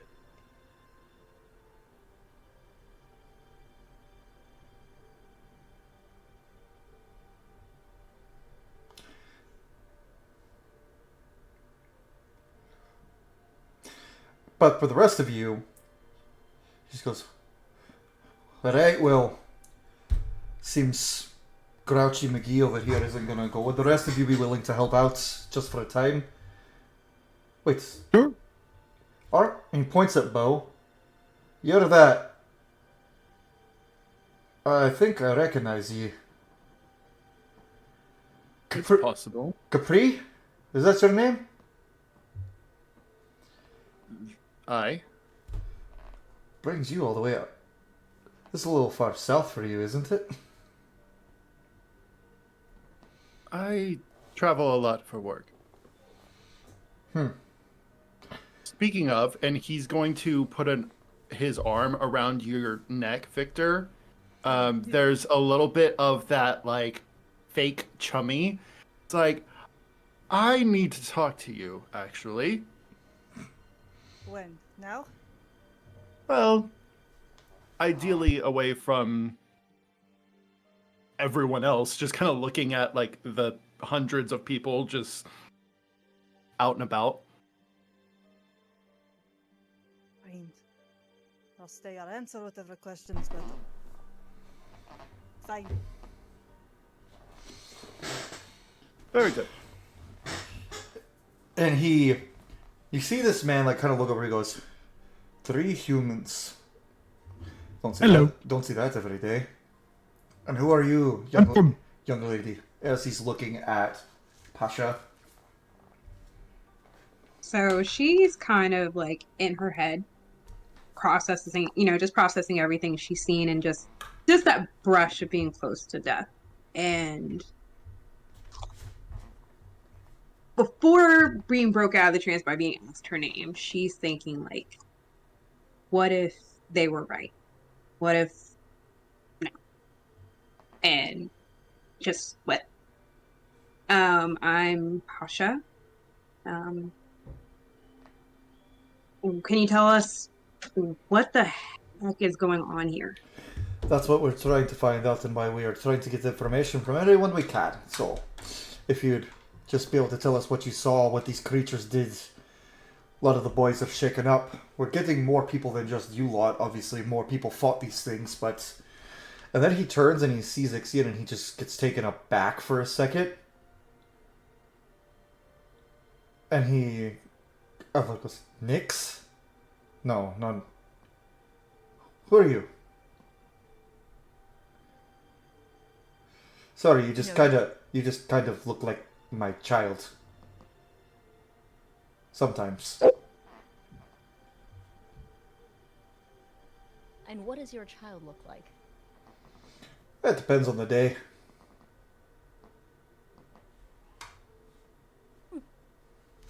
Well, I'm not your child. I'm Ixion. Just Ixion? Smith.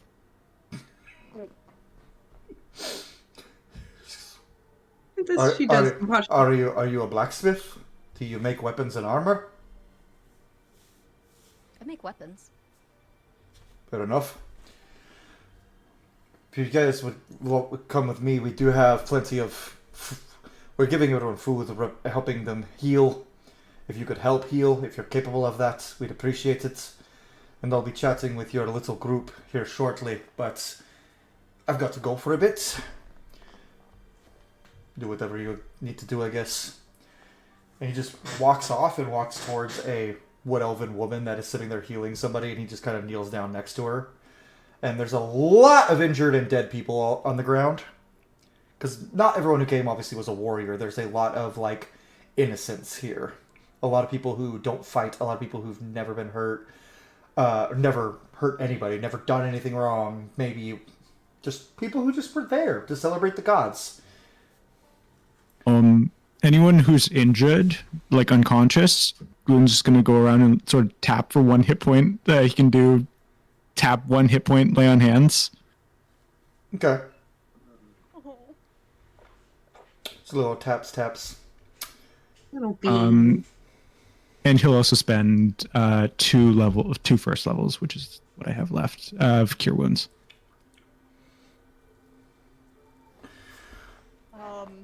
Bo, Victor's kind of watching you out of the corner of his eye, almost expectant. Like, you just said, hey, I gotta talk to you, so he's kind of waiting for that. Whatever the hell's about to happen. Bo thinks that either Victor or Ixion did whatever it was that brought that wolf out. So he's trying to suss out between the two of you, like, who is the instigator here. So it's one of those things where it's not necessarily that, like, Bo has something specific. He's just trying to suss you out. And do you have any, like, telepathic ability, Victor? Why are you asking? Because I do. And I'm going to cast Detect Thoughts on you. Are immediately blocked. There's like a wall in an instant. This is DM. I can confirm this is correct. It is also fun watching Icarus sitting there like, "Don't veal, thanks." Why are you asking? No, yeah, there's just an immediate like wall. Okay. But it doesn't seem like he casts anything to do that. It just seems like a... Let me say for flavor, it's not so much a wall. You're able to get in their head, Bo, but it's just darkness. There's nothing you can see, no thoughts you can hear. And unlike when you usually cast Detect Thoughts, it feels like you're just like reading or like listening. You feel like you're present in his head, but you can't make anything out. There's no whispers. It's just the most uncomfortable silence you've ever felt in your life. There's no noise. And this is new to Bo too, so he's going to not even realize that's what he's doing, and then look to the other, like, one at a time, and have the Detect Thoughts on each of them. So, like, gonna look to Gluten, he's gonna look to Pasha, he's gonna look to Ixion, just trying to suss out if any of them are connected. That's a saving throw, right? If they want to. If you want to dive deep into that. Yeah. If you want to dive deep, okay.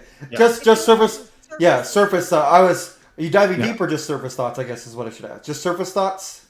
Yeah, I'll just do surface thoughts. Gluten. What are your surface thoughts? Well, I should call Kylan. No, stop. Pasha, what are your surface thoughts? So her thoughts is like now drawn to Ixion because she's witnessed the whole conversation when the guy directed his conversation to them and is like, you are very familiar. And that's her surface thought.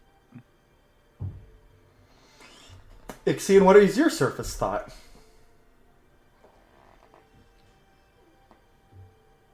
Did he send them?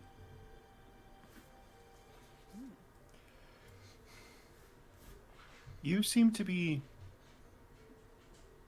chased by a lot of trouble. Who's he saying that to? Ixion? Ixion.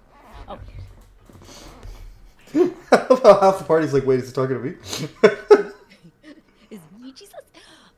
Is it me? Jesus? I think everyone is chased by their own trouble. Well, your magic was very helpful in that exchange, but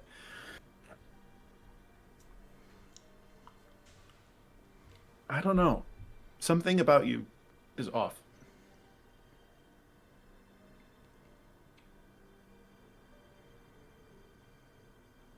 I'm not from here.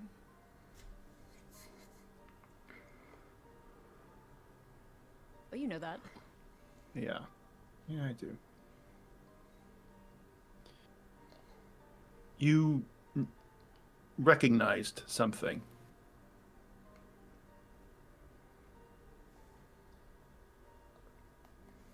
Eventually, I would like to know what it was. But for now, sorry. Eventually, you might. Does anyone know what the fuck just happened? A wolf showed up. I don't even know where I am. A wolf who, I don't know, it's like some soul goblin.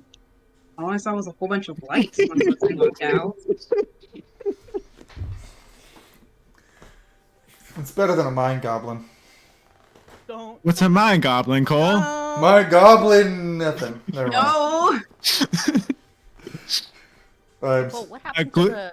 What Like, happened that to the sounds wolf? significantly worse. What happened to the body of the wolf? Oh, it's turned into slime. So gross. Okay. Okay. So like, we can't talk to the slime. Are you gonna try to speak with dead? Uh-huh. You can attempt. All right. Okay. So, Ixion's going to kind of turn while everyone's having a conversation and is going to cast Speak with the Dead. I'm just doing this just for shits and giggles. The corpse seems willing to speak, but not to its killers. Oh, hurt. Oh, hurt. Gluten will walk up to Pasha and be like, "Hi, I'm Gluten." I was saved by somebody named Gluten. Oh, Yeah. well, that's a story. And she shakes his hand like, thanks for helping. What's your name? Pasha. That's a lovely name. Did you ever? You like bread? Did you ever describe Pasha? I didn't. We jumped in. And that's Oh shit. I'm sorry. I'm so sorry. Go ahead. Describe Pasha. Oh, that's so pretty much she had her hair pulled back into a messy bun. More so, she usually lets it roam free, but she's doing it for sake of appearances, trying to look tied together.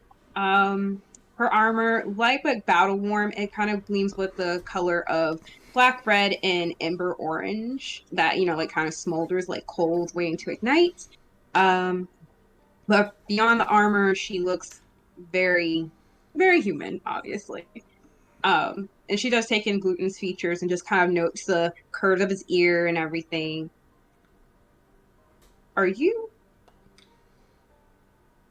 from around here? Nope. Where'd you come from? Oh, I'm from Barovik. It's Interesting, a but- city in the northern nation of the Deer Butte. It's in the very cold place. I was bless you, Cole. I understand, but you look. Don't take this the wrong way. You look like me. And she points and gestures at her ear and is like, that?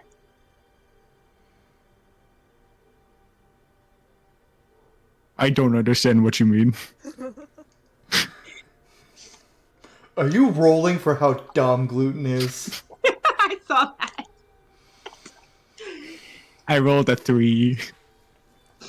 And she's just muttering to herself, this was my savior. This was my savior. Okay, Gluten, my friend. Oh, we're friends! Yes? Do people call you a human? Or have you ever been called that? Yeah. And you are aware that there's not many of us around here, yes? He'll kind of look around. Oh, I didn't notice that.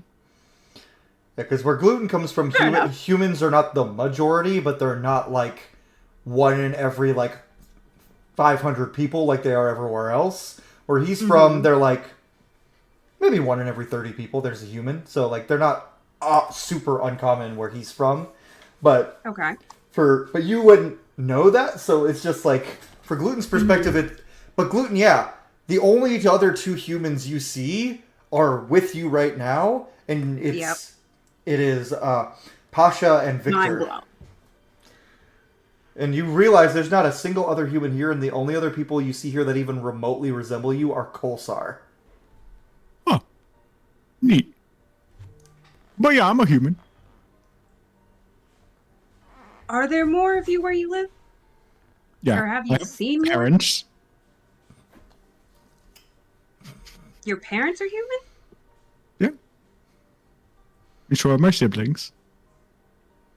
And Pasha just kind of takes all this in because, her mind is blown. She, all her life, she only knows of the Dragonborn, just pretty much the collective of the world. So it's processing this and, do they permit travelers there? The Where you're bear? from? Well, where you're Well, from. have I ever seen someone turned away? Not in your lifetime, no. You Yeah. know that before then, like whenever there was war between the Deerfield and the Kingdom, because the douchebag king, yeah, there was, but now it's pretty open, free travel. As long as people aren't getting shot, yeah. And of course, she takes her dagger and put it back in its holster. Good to know. What's its name? Poison Ivy. Oh, I like that. That one's creative. This is Thunderbringer. I named him myself. It's a pretty great weapon. It is. mean, It lets me use Great Weapon Master. You sure put it through the ringer. I mean,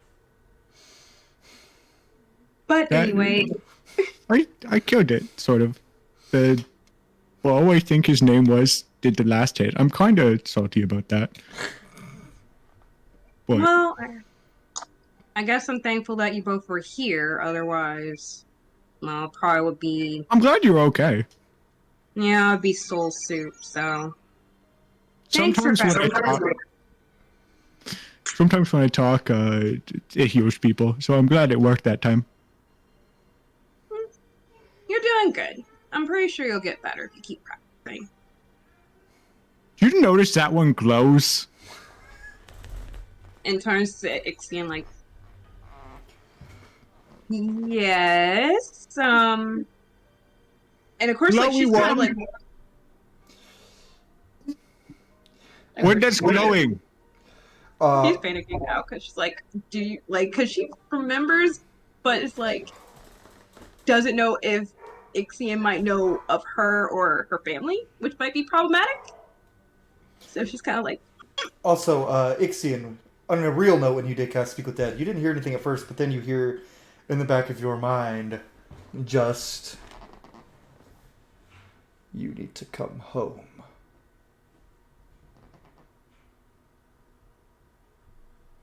And it's not the wolf's voice that you heard before. I had a feeling. So she's gonna send a message back. It's not done. It's not needed any longer. Have you found a replacement? Unnecessary. What changed? You'll see. Come home. Find a way. Your final challenge. Say it one more time. Your final task. Find a way home. Open a door.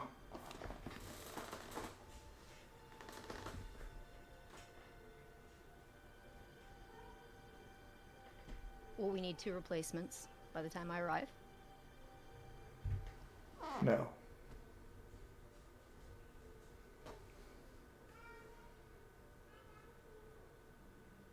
I'll do what needs to be done. What the fuck is going on? I don't know what's happening, but no. No, I don't like that. So And this, I'm sending you a bit that's just for you. Ooh, the audience doesn't get to know. So many secrets. all the secrets. Or the secrets.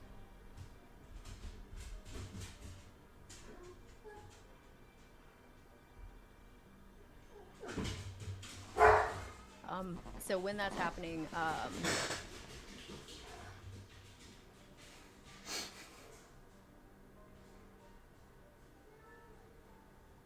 sir, Oh no! Oh no! Oh I immediately no! saw your face and knew what was happening. I was like, shh. well, I mean, that's not a big deal. Okay, cool. That's fine. That's fine. Everything's fine. Okay. But I have a backup. So while this conversation is taking place, Pasha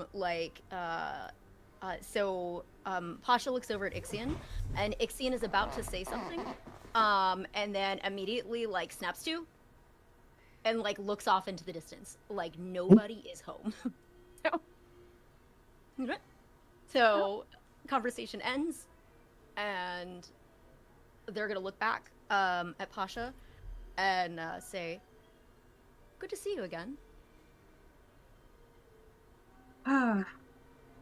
Yes. Do you always like to fight? Is that why you're here? Oh no, I came for the dancing. Interesting. Who were you sent by any chance? Sent? I think I need more information. Sent by whom? For what? And of course, in her mind, she's like, "Oh, this must be a trick. They must have sent her parents."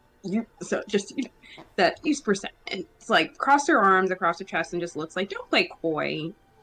You were there, trying like when I was practicing in the field, and now you're here. Were you sent by my parents?" Oh, I don't remember them. No. And she just kind of visibly relaxed a little bit. Are you? How do I know you're not lying? There's really no way for you to know, I suppose. But if I was going to take you, wouldn't I have done that before all of this happened? This was quite an inconvenience. Yeah, I guess you're right. But I guess, why are you here? I'm looking for someone. But I think I found them. Who? And of course she's like, points like, me? No, I don't know them. And then who are you looking for? I'll know them when I see them. So you don't? You guys notice Gluten is just standing between the two of you, just looking Just back looking and forth, back and forth. just like watching this conversation unfold. Oh, and do you know my friend Gluten? Hi, I'm Gluten. Yes, we've met. You're glowing. Did you realize that? I do. Why aren't you glowing? I don't do that. We I'll don't glow. work on that, maybe. What's your name? Me? Yeah. Ixion. Well, nice to meet you. And did you like your vol oil? It was fantastic. It definitely Good. made my heart smile. Yeah. You should try his cakes. They're really delicious. I have more. Turns and looks to him. Why am I not surprised that you bake? My name's Gluten. It definitely fits. So, Bo, as this is all happening, I imagine you're probably kind of sifting around through everything. Yeah. There would be a moment where the blade, like, because I had my arm around Victor, he's gonna put the blade close to the eye, just because it does glow, and then sheath it, and then kind of investigate the scene a little bit. So, as you're looking around, look on one of the. You find a blue cloak on the ground that is actually buried underneath the, kind of half buried under the rubble of one of the statues. And there is a splattered person wearing it. Someone who couldn't get out of the way in time. Give me an investigation check, please. Word. Word. What's my investigation modifier? Fun stuff. Ooh. 19. So this cloak, it definitely bears this. It's the same color of blue that you were told to look out for when looking into this kind of stuff. But also, you see this sigil around the neck of the crushed person. It's not a sigil of the cult because you have, as far as you've been told, they have none. It is the sigil of the house of your rival. And it is on a Kolsar person. Infer what you will from that.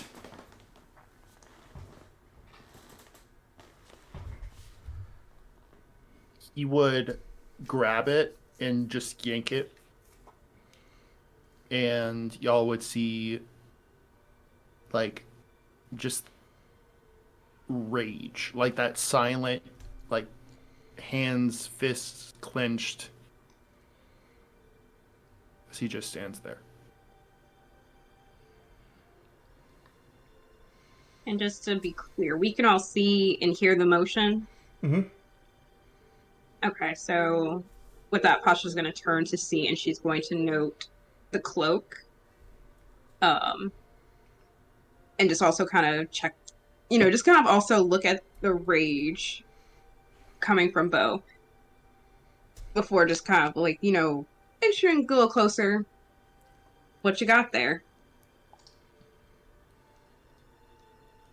He is going to pocket the sigil and hand you the cloak.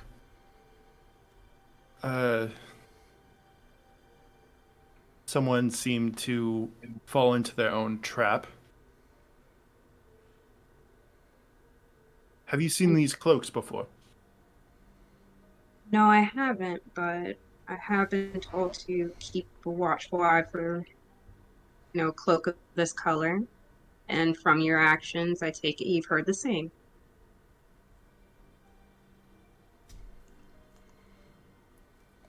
I don't like bullies. And it Something I appears, could say about. it appears that this guy got what was coming to them. Plus, blue doesn't match your outfit, so. Well, it's not necessarily for me, but I feel if I find the people involved in this, let's just say it'll be good for me. I would like to think. I have my reasons, as I'm sure you have yours. I have my orders. I was mentioning earlier, I'm commanding a unit, but this is one of my first solo missions in a while. But any help is appreciated. Another thing we have in common, I've been kind of on my own in this too. Well, not necessarily supposed to be on my own with this, but here we are. And you all seem like a decent bunch, so sure. If any help is needed, you can call on me. Did you say you were training in a field? Yes, when I was a young lass. Oh, okay, so not recent. No. Okay. Just out of curiosity, how's Victor doing right now? Not great. Not good, based off the DMs you're sending me. What? I think he's kind of purposely fading into the background a little bit.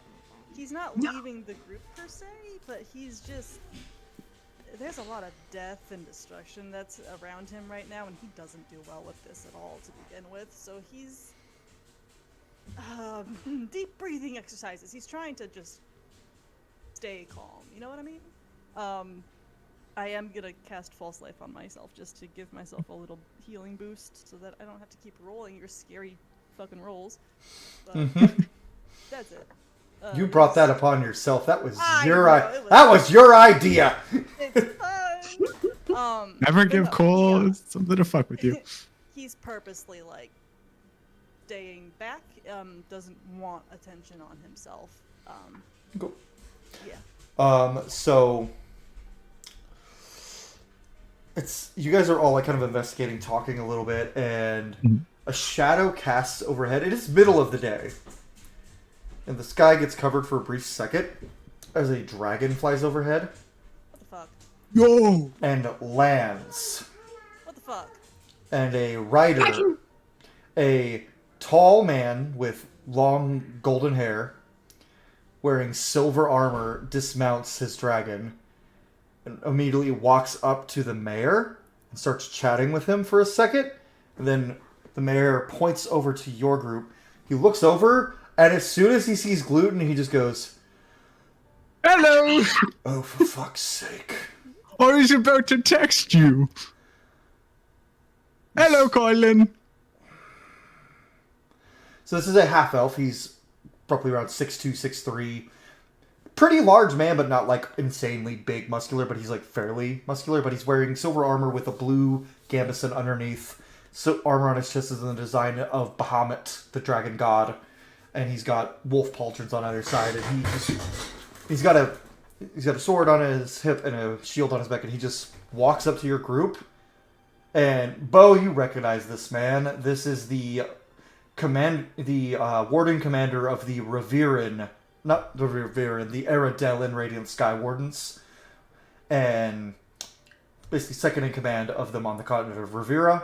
You've met him a few times before. This is Lord Kylan Selavar. You've met him once or twice. Usually just him giving you orders or like on behalf of your king or just telling you good job, basically. And he just looks around the group and he just goes, I find it a little concerning to see you two together. This is odd. Me? He looks at Bo, does not even like acknowledge Gluten at first. What? Motherfucker. What are you doing with him? He's my friend. Don't worry. Gluten thinks anyone has ever talked to him as his friend.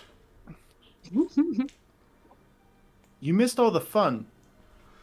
I heard about the fun and flew here.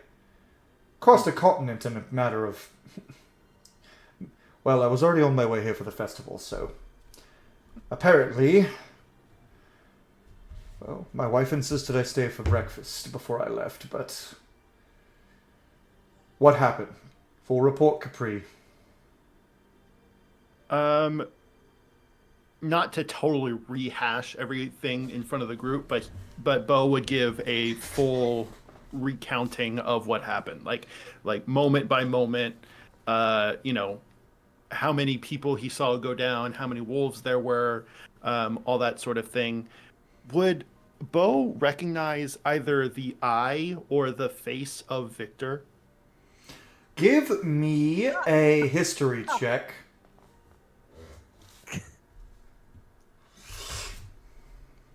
Oh. History, huh? 18. What do you know? At first, no, but as you look more into Victor's face and see his features, you don't know Victor. But Victor is the spitting image of his father. Oh. A father you know. Oh. A father you have commanded in battle who was incredibly skilled. For a short-lived human, he did phenomenally well. And you know exactly what happened to said father. As that kind of clicks, I think it's going to be as he's describing everything, Bo would give the entire account, but stop before he mentions Victor. And Kylie, actually, you know what? Let's see. Are you intentionally trying to hide that from Kylan, or are you... Yeah. Roll me You know. deception, then. Who's my friend? Inspiration. Bardic Inspiration. That's a D8. You've said that already. Can we talk after? Possibly. Thank you. 25. I love you. We might have to rollies this. That was a equal. Just Okay. pure rollies. Oh no. You know, I'm gonna silvery barbs. Because you just imagined. That's a good idea. I rolled it. I got a 20. Okay, 17. Okay. What'd you get? Yeah. Oh, sorry. For the roll. rolly. 14. 14? Oh, you were silvery barbsing the insight roll? Is that what you were doing? Yeah. Yeah. Oh, okay, I'll just re-roll that. That is a 24, so he is going to notice but not pry, if that makes sense. He's going to notice you're holding something back, but he's not going to really grasp what it is. Sure. And then he's just going to look around at your group. Victor, you've heard of this man. You know very well who he is. I have my cloaks up. I am purposely looking down so he can't look at me. Thankfully for you, he's more focused on Perfect. Pasha. Hey, perfect. Huh. Perfect. Oh, not perfect. He casts a message on Pasha. Does your father know you're here? Oh. You can respond telepathically. I'll say. Pasha is immediately shooketh, like try to just pull it together. Like, I didn't hear that. No. He notices that and then he goes, "Gluten. Would you Hello. like a chance to rejoin the Wardens?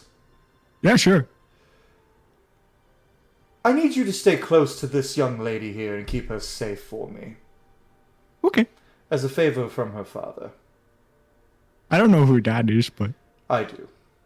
He's gonna go. okay. I'm not gonna make Is it you? No. he points to his ears. It's just like he's like, Everyone keeps pointing at their ears, Mr. Kylan. I don't understand why. she goes, "I don't know why you're here. I'm not going to force you to go home. But I'm giving you a friend to journey with you. Just so you know, if I give Gluten an order, he will never not do it." You hear in your head, I disobey orders all the time. You are okay. And of course, like, she's just rolling her eyes in her head, like, But then he's going to turn. He's going to start to look at Vixer, but then his eyes are pulled to Ixion. He's going to go, "What is your name?" Ixion, what's your dragon's name? Aurelia. Going to. "I am pleased to meet you, Ixion. I'm sure we'll have much to talk about later. Bo." He does, at this point, so much is going on, he's not even glancing at Victor anymore. Perfect. Just the cloak and the sigil, you're sure?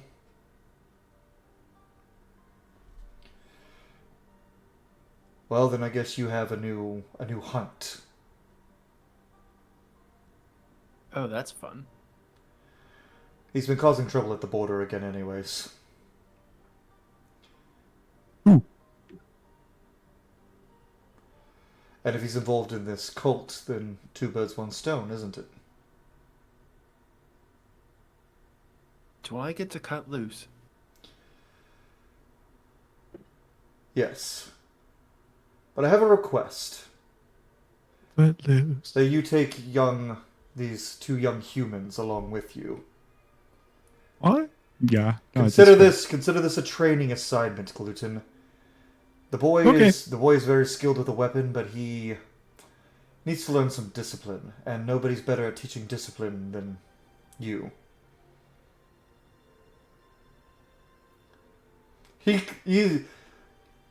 Those of you fluent in sarcasm can tell Kylan is being incredibly sarcastic right now, but I can't. Gluten thinks he's being straight up.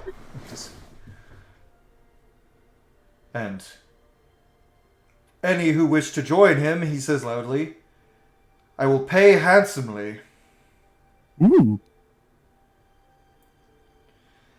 And Hey. answer any questions. He glances at Ixion with that. I'll be in town for the next couple of days, taking stock before I head out to investigate further. If any of the 5 of you wish to come speak with me, simply find me in the mayor's home. Okay. He just goes back to his dragon, who a bunch of the little kids have run up to try to start petting, and she's just laying down, just letting all these children pet her. She is an adult radiant dragon. Yeah. Does Bo have a reaction to the dragon? Roll me a wisdom save, actually. Wisdom save, huh? Or intelligence, your choice. Well, 9. You don't know why. And it's definitely not this dragon causing it, but you've seen Aurelia tons of times in your life. You've been around this dragon a bit. But you get a almost paralytic feeling of dread looking at her. And her silver scales. It only lasts for a moment, and then you kind of shake it off. And time seems to slow down for a moment afterwards.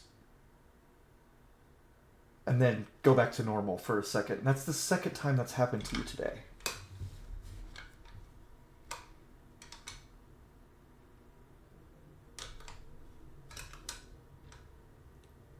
Well, I suppose we should freshen up. I'm covered in slime, and y'all took some pretty gnarly hits. Gluten is covered in slime. Like his glasses are pretty much. He kind of had to Windows wiper his glasses. It's at this moment that a little Coyote Varger slides in. Oh, and you must go to Giuseppe's Tavern then. We have plenty of rooms. Free for all of you. Free room and board thanks, for our Giuseppe. saviors. This is my friend Giuseppe. Oh, we are That friends, hurt. Gluten. We That are friends, hurt. Gluten. Oh, yes, you are my dearest friend among these 5 people specifically. He slaps you on the Yeah. shoulder. He goes, now, free room and board. Do not mind the other patrons. They're doing their thing. They will not bother you if you do not bother them, for the most part. What are they doing? It's a bit rowdier of a tavern than most, but free room and board for my friend Gluten and his friends. Thank you. Pasha just kind of like puts her hand on her shoulder where she was bit and just kind of like, nope, don't gotta ask me twice. Hope they don't mind seeing blood and bandages, and just kind of walks towards them. Victor's not saying anything, but when he sees Pasha go like in that direction, he just follows. Hey, you, and Gluten will point at Victor. What's your name? He stops and he just kind of hesitates. Victor. Okay, nice to meet you. Do you want any bread? No, thank you. Okay. Walks. Keeps going. Does anyone here need healing? I was gonna use my last bit of healing to actually send to message Kylan, but I think some ale will do the trick for me. that's not healing. Second that. Maybe not for you, but What's your rank, by the way? What do I call you? my rank, and I can be corrected. I am commander. You are now commander, yes. You got promoted recently. I am Commander Capri. Nice to meet you, Commander Capri. I'm Gluten. You're strange. Yeah. I have some questions about the deer build, but we can get into that later. I'm not very good for questions, but I'll try my best. I believe you. Thank you. You're welcome, Victor. He's already gone. Yeah. Already. Victor walked straight for the tavern. Yeah, even if he hears you, doesn't call back or anything. What's going on in let's pan to Victor real quick. What is going on in Victor's head right now?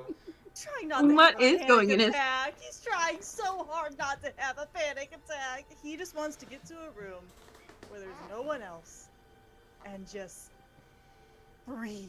He just needs a breather and then he'll be better. So that's kind of where he's at. It's just too many people are looking at me, too many people are talking to me. I don't know how to handle this. I don't like it. I gotta be alone for a second. So you go to Giuseppe's Tavern, which, just to tie into the fact that originally he was a Herringon before I removed them from my lore, it's just called the Lucky Rabbit's Foot Tavern. And it is despite what just happened, everyone in there is like partying, rowdy, just drinking a shit ton of alcohol. There's you literally, as you walk in, see one Colsar pick another up and slam him onto a table, and the one that's got slammed just goes, "That was so fucking cool!" And then he gets up and he headbutts the guy who slammed him. Do I know where the hell I am, by the way, now? Is this tavern any kind of memories of, like, do I know where Yeah, because as you walk in, Giuseppe just goes, "Oh, Victor, my old friend, it's been quite a while. Tell me, why are you hiding who you are? You used to frequent my taverns, Victor. What happened?" But busy. Can I just go to my room, please? Oh, yes, here you go. Your favorite room. The same one you always have. Thank you. Do not tell anyone you know me, please. Oh, Giuseppe keeps his lips sealed unless someone wants to kiss him. Oh, hi. I hear. And he just turns and he'll go up to his room. If only I had some gold to convince me to keep my lips a little more sealed. Victor Arena, and he almost says your full name. How much? 50. That's all my gold. Fuck. You can try to talk him out of it. I can do half and a favor. Oh, favors. Giuseppe loves favors. Roll me a persuasion check, just in case, though. Just to see if he takes it. Ooh. 21. Instead of the half, how about you give me no gold, but I ask a couple favors. You know, the usual contracts. Fine. Oh, very, very. Because I'm in town. Oh, very. Oh, well, these contracts could take you far away. I have a couple people, just a few throats that need slitting as usual. Understood. Thank you. I appreciate it. Thank you for your silence. I'll be sure not to tell Lord Alovar or Lord Capri about you. You know he knows your father. That's why I'm keeping my head clean. Yeah? Good luck with that. I enjoy watching you flounder. It is very entertaining. Turns, walks. Have you picked up the inspiration for Giuseppe yet, Icarus? Yep, I have. Everyone's favorite sassy elf. LOL. Smiley face. He just He'll go up to his room, and then if there's a usual way that we exchange contracts, then he'll get whatever contracts Giuseppe has. Well, how they exchange contracts is you guys have the same boss, we'll say. So you'll get your contracts. Oh, You'll get your contracts very easily. heard. Okay, No then, yeah. paper trail. And I will send those to you before next session. Nice. Okay, cool. Then yeah, he's gonna go up to his room and decompress. Okay, and what the rest of you? Are you guys just still hanging out there? Or are you heading to the tavern? Pasha was coming to the tavern, wasn't she? Pasha's in a room changing bandages or putting on bandages. Wooden's still kind of hanging out outside. He was gonna follow Kylan, but he's like, actually, is he? Yeah. He's like, Kylan doesn't really seem to want to talk to me right now. Is Ixion still outside? Ixine is still outside. So why do you glow?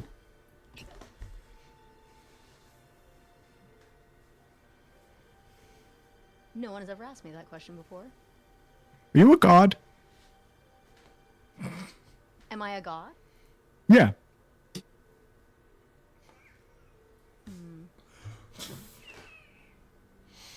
Did you see a statue of me? I don't know. Sometimes there are like patrons and stuff that don't have statues. I can assure you, I'm no patron. So you're a god. All right. Yay! Nice to meet you, god. Just Ixion. Nice to meet you, Ixion. Oh, You really like the pastry? I worked hard on that one. I did. You want more? Not as of right now, but I have Yeah. a feeling I will be back to see you. Yay. Where are you from?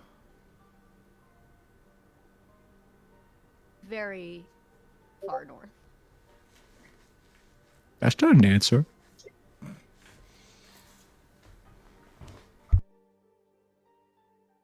Where are you from? I'm from Barovik. Is that where you learned to bake? Yeah. My mom's a baker, my dad's a baker. My sister fucking hates baking. Sorry, I said fuck. And It's a my really little great word. brother... It's fucking great, isn't it?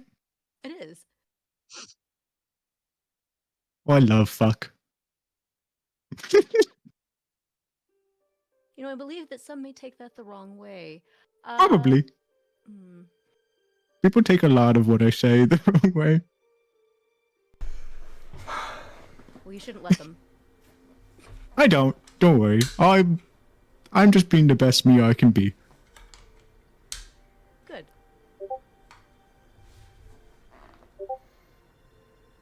I'm gonna try and work on glowing like you. You do glow, just in a different way. Thank you. I work on my skincare a lot. Yeah. He says as he's covered in blood and guts and Amazing. That's one way to exfoliate. Right. exactly.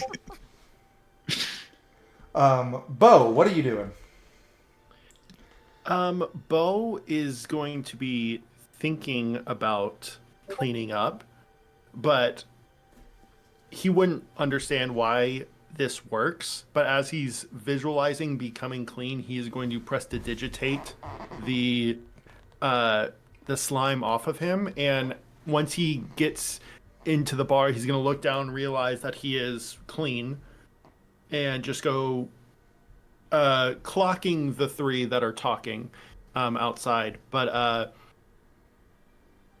go straight to the bar. Which is also part of the in tavern combo. So you head in to the Lucky Rabbit's Foot Tavern. And as you walk in, you see the same thing. The same two guys are headbutting each other back and forth. Just in the middle of the room. It's just two big Kolsar. I just realized Kolsar are kind of Krogan from Mass Effect a little bit, just more humanoid. And they're headbutting each other. And then Giuseppe is just sitting there, like, on the edge of the bar, and he goes, "Oh, hello, Commander. It's Commander, right? Commander? Did they hear that right?" Do I know Giuseppe? No. Okay. But he just... Um, I overheard their conversation with Lord Seluvar, Kylan, whatever you call him. It's a pleasure to house such a renowned commander in my tavern. nothing shady, I hope. Oh, you're warned, Giuseppe. Giuseppe is the least shady of folks. You see, I just let them fight. There's no back dealings here. I would tell them to take it outside, but you know, then they make messes in front of people's houses, and I would rather make the mess in my house. And sometimes it's fun to clean up, sometimes it's not. But no, nothing shady here. Free drinks for your courage today. All right. Anything elven? Oh, we do in fact have plenty of elven wine. We actually have some... He pulls out some Eredelen wine from the first era. It is over 2,000 years old and ages finely. It is a bit expensive, but I can pour you a glass on the house. I'll take it. Pours you a glass. Just say when, and it's in a wine glass. How far does it go before you tell him to stop? Bo doesn't blink. He just, like, staring Giuseppe down. He then moves the wine glass, dumps it into a mug, and starts pouring into a mug. Here you go, Commander, for your efforts today. Make sure you take care of my new friends. Of course, of course. Your new friend, Victor, is already in his room. How do you know Victor? I do not know Victor, right? He just gave me his name when he came in. Seems like a very cautious young man. Now I know you're lying, but I don't care. He's Giuseppe never lies.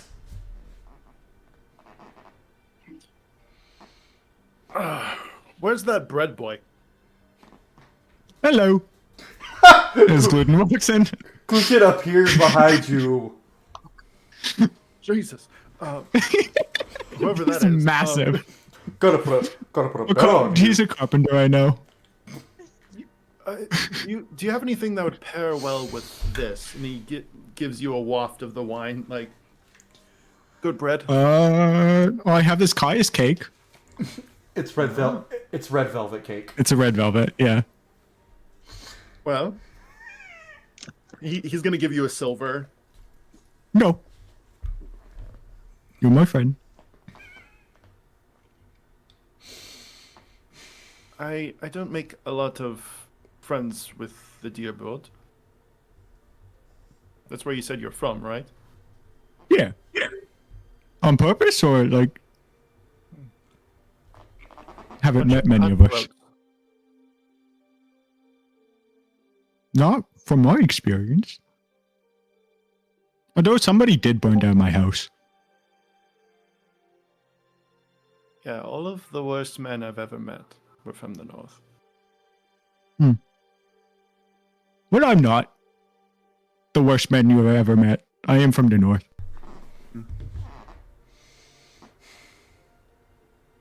So does that bag just have all sorts? He gives of me bread, 5 a like- day.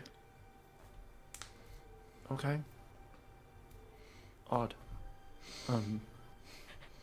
He has a literal bread bag. Okay. I have a magic bread bag. And what about your It's a bread of babysitting? holding. What is Pasha in there with us? Pasha booked it to like the nearest open room and just kind of like trying to get straightened out because she's pretty embarrassed about her injuries. So She looked like she needed a second. Mm-hmm. Do you drink, friend? I do. Bo's gonna pull a mug from behind the bar, just Well, cheers to good fortune and to fun magic. Fun magic is always fun. I'm out of magic for the day. And he'll. Cole, I fun don't magic. think Gluten knows how to drink, so he'll just kind of keep sipping until it's gone. And so this elven wine is not quite as strong as like the strongest mead out there, but you've never had the strongest mead. So you No. drink all of this, and it doesn't hit you at first, but you don't even get to con roll this. You chugged a whole mug. You just instantly you put the mug down and look at Bo, and everything gets so loopy wibbly There are wobbly. 4 of you right now. Do you have mirror image too? I assure you I do not. That's not how you drink, is it? Friend, that was supposed to last the evening. Oh, he'll put his hand on himself and cure himself. I'm good. Are you sure? Yeah. Okay. Giuseppe slides a bottle of mead over to you guys. Cold sour mead.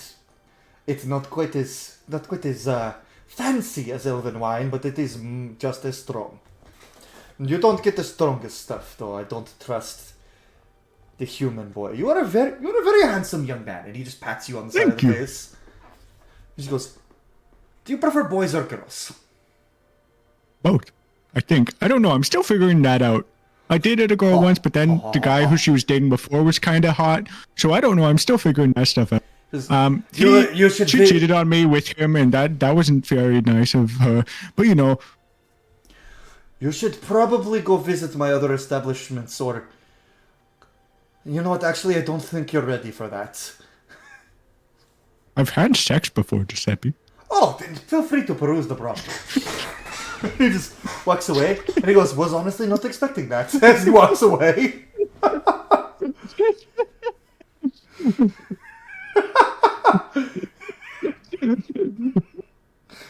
I really just fell out of my chair for that one.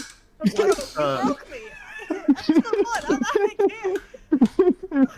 I don't think anyone expected Gluten to have had sex before. What the fucks, dude? Listen, himbo, I mean, he is a himbo. People like himbos.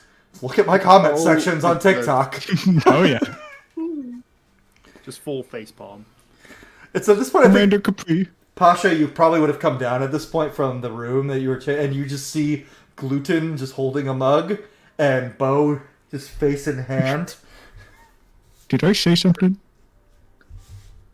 She walks up, just already shaking her head because she can just kind of already peg who did what here, and she doesn't think it's Bo. And just sits down like, behaving yourselves. Always. Doesn't I sound don't know about that. believable. You know when I'm lying. Did Ixion leave? Ixion didn't leave. But they kind of Leaves the campaign. they kind of hung around outside. And they were checking the dead, so they were going very slowly. And they were checking the dead. Saving some. And helping others along. And yeah, and then they walked into the tavern and is kind of bouncing around the place, trying to figure out where emotions are the most intense in the room, whether that's like the most angry. You want to know where the emotions are most intense? Yes. Yep. You feel. Give me a perception check. Because, fun fact, light elves can feel emotions that other people are feeling. If they can sense it well enough. They still have to do checks for them. But it's part of their racial perks. Interesting. Is that a perception check? Mm-hmm.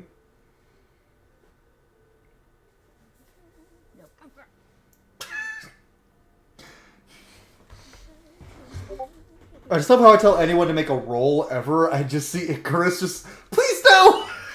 I'm scared. I'm scared. There we go. It's episode 1. I'm trying to keep some secrets, Cole. You can keep all your secrets.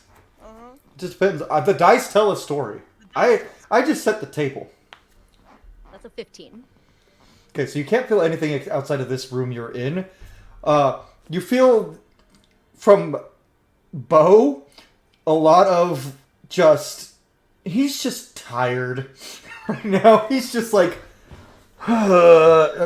sigh. The emotion of le sigh is coming off of Bo right now. Gluten is incredibly happy. Gluten is radiating happiness. Like, it's almost blinding. Because he's like, oh, I made new friends today. And with a 15, you clock Pasha's underlying embarrassment. Okay. And also a little bit of fear directed towards everything right now from her. I bet everyone else in the room is just either fear, anger, or joy. One of the three. Depending on how drunk they are. Before we get into y'all's role play down there, we've only got a few minutes left, and Victor needs to do something for me. So Victor is in his room. You have laid out what you normally need for your rituals to contact your patron. Yep. You sit and you begin meditation to try to contact her.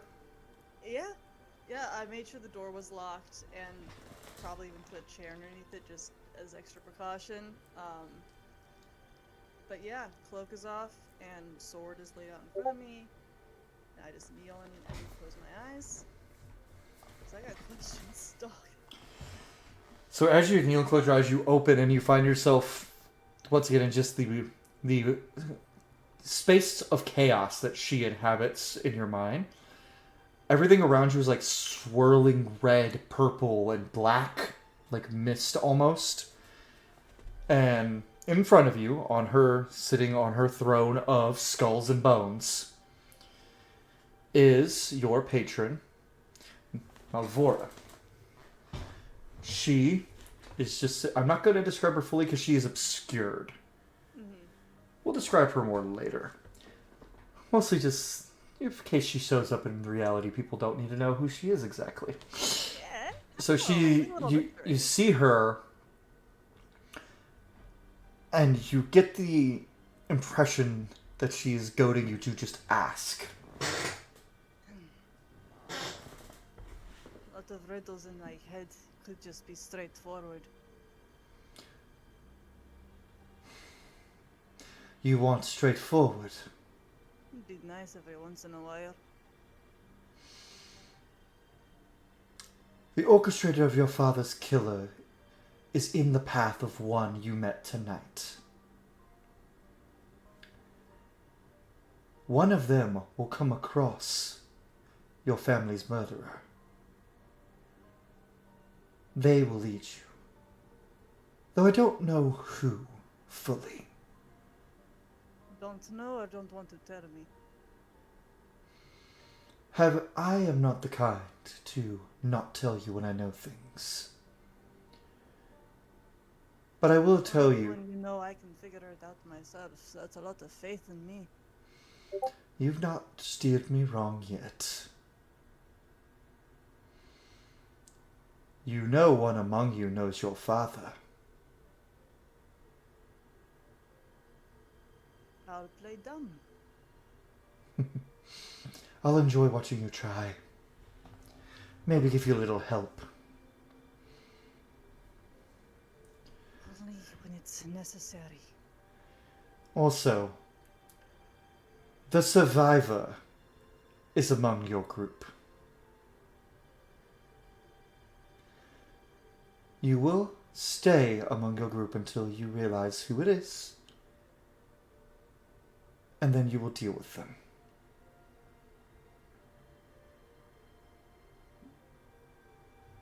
Understood. Good boy.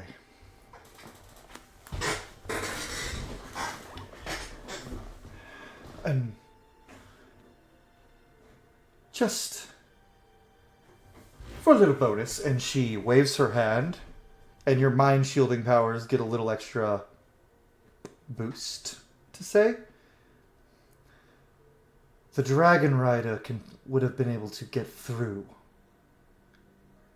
I would avoid him if you can.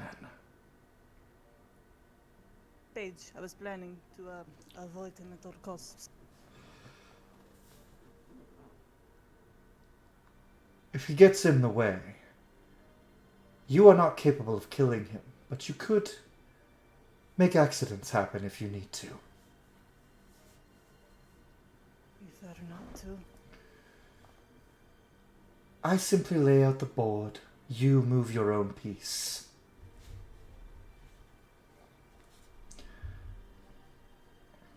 I know.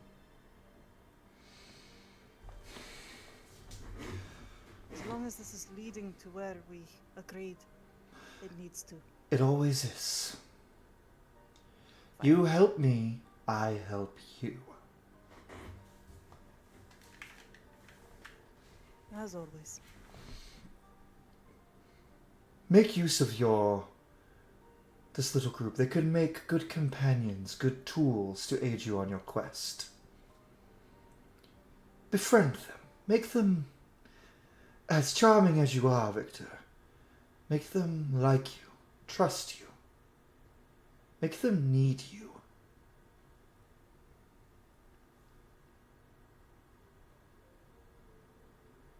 I will. Now, go to sleep. And and you're just back in the room. Yep.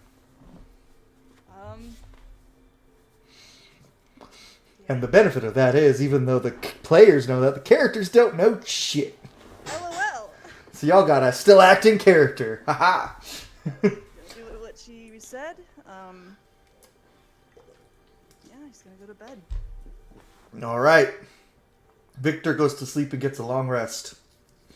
And before we end, got like 5 minutes. The four of you, do y'all want to do any last minute roleplay?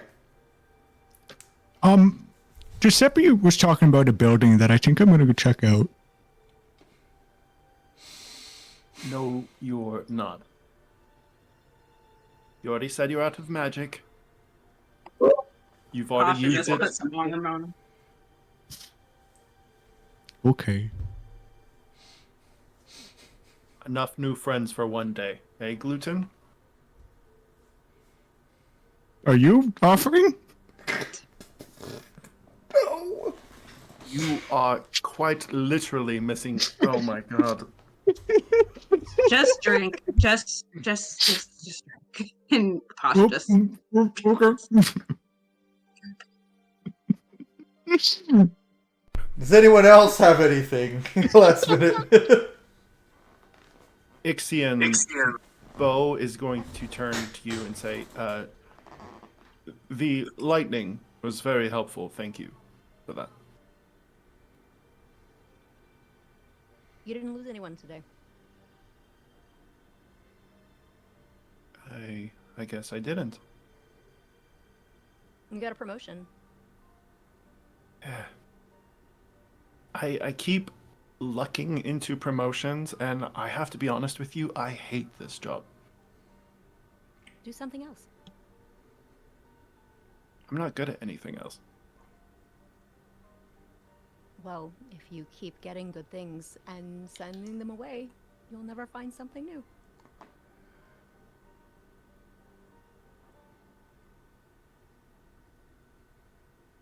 He's gonna extend the wine to you. I will toast to new things, I suppose. Ixion is going to reach on the counter for whatever alcohol is closest. Doesn't necessarily have to be anything that was poured for them. Just whoever's is closest. It's theirs now. And is going to... That's my drink. Oh, You know, just hand Pasha his. I'm sorry. I thought we were sharing. We are, I thought, too. Giuseppe just hands another mug to Gluten and another one to Bo. No, please go on. This is entertaining. Giuseppe, are you joining our party? Oh, no. Giuseppe is far too, I have too many other vested interests right now to take care of. You can stay among your little group, but if you ever need anything, you know where to find Giuseppe. I do. It's a lot, doesn't it? And Ixane is going to cheers with Bo, and say to new things, to keeping our feet off the ground, and to friends who don't trust each other. Cheers. Cheers. I trust all of you implicitly. That's not saying very much. That's a big Bottoms word for up. me. Push.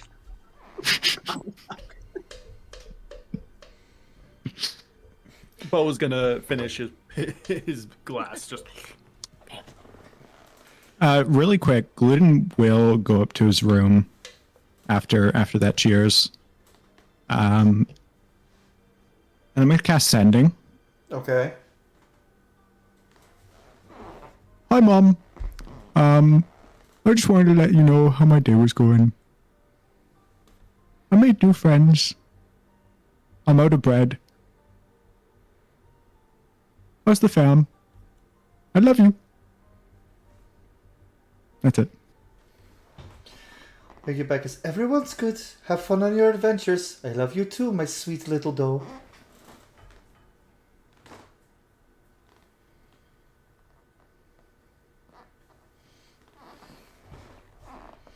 And with that, we're going to end session 1 of Realms of Alovar, Blood and Divinity.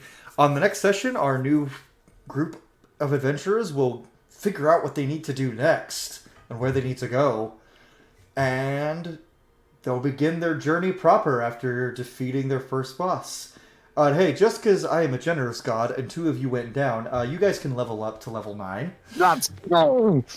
And... Oh. Because remember, in my campaigns, combat encounters are few and far between, but when they do pop up, they are difficult.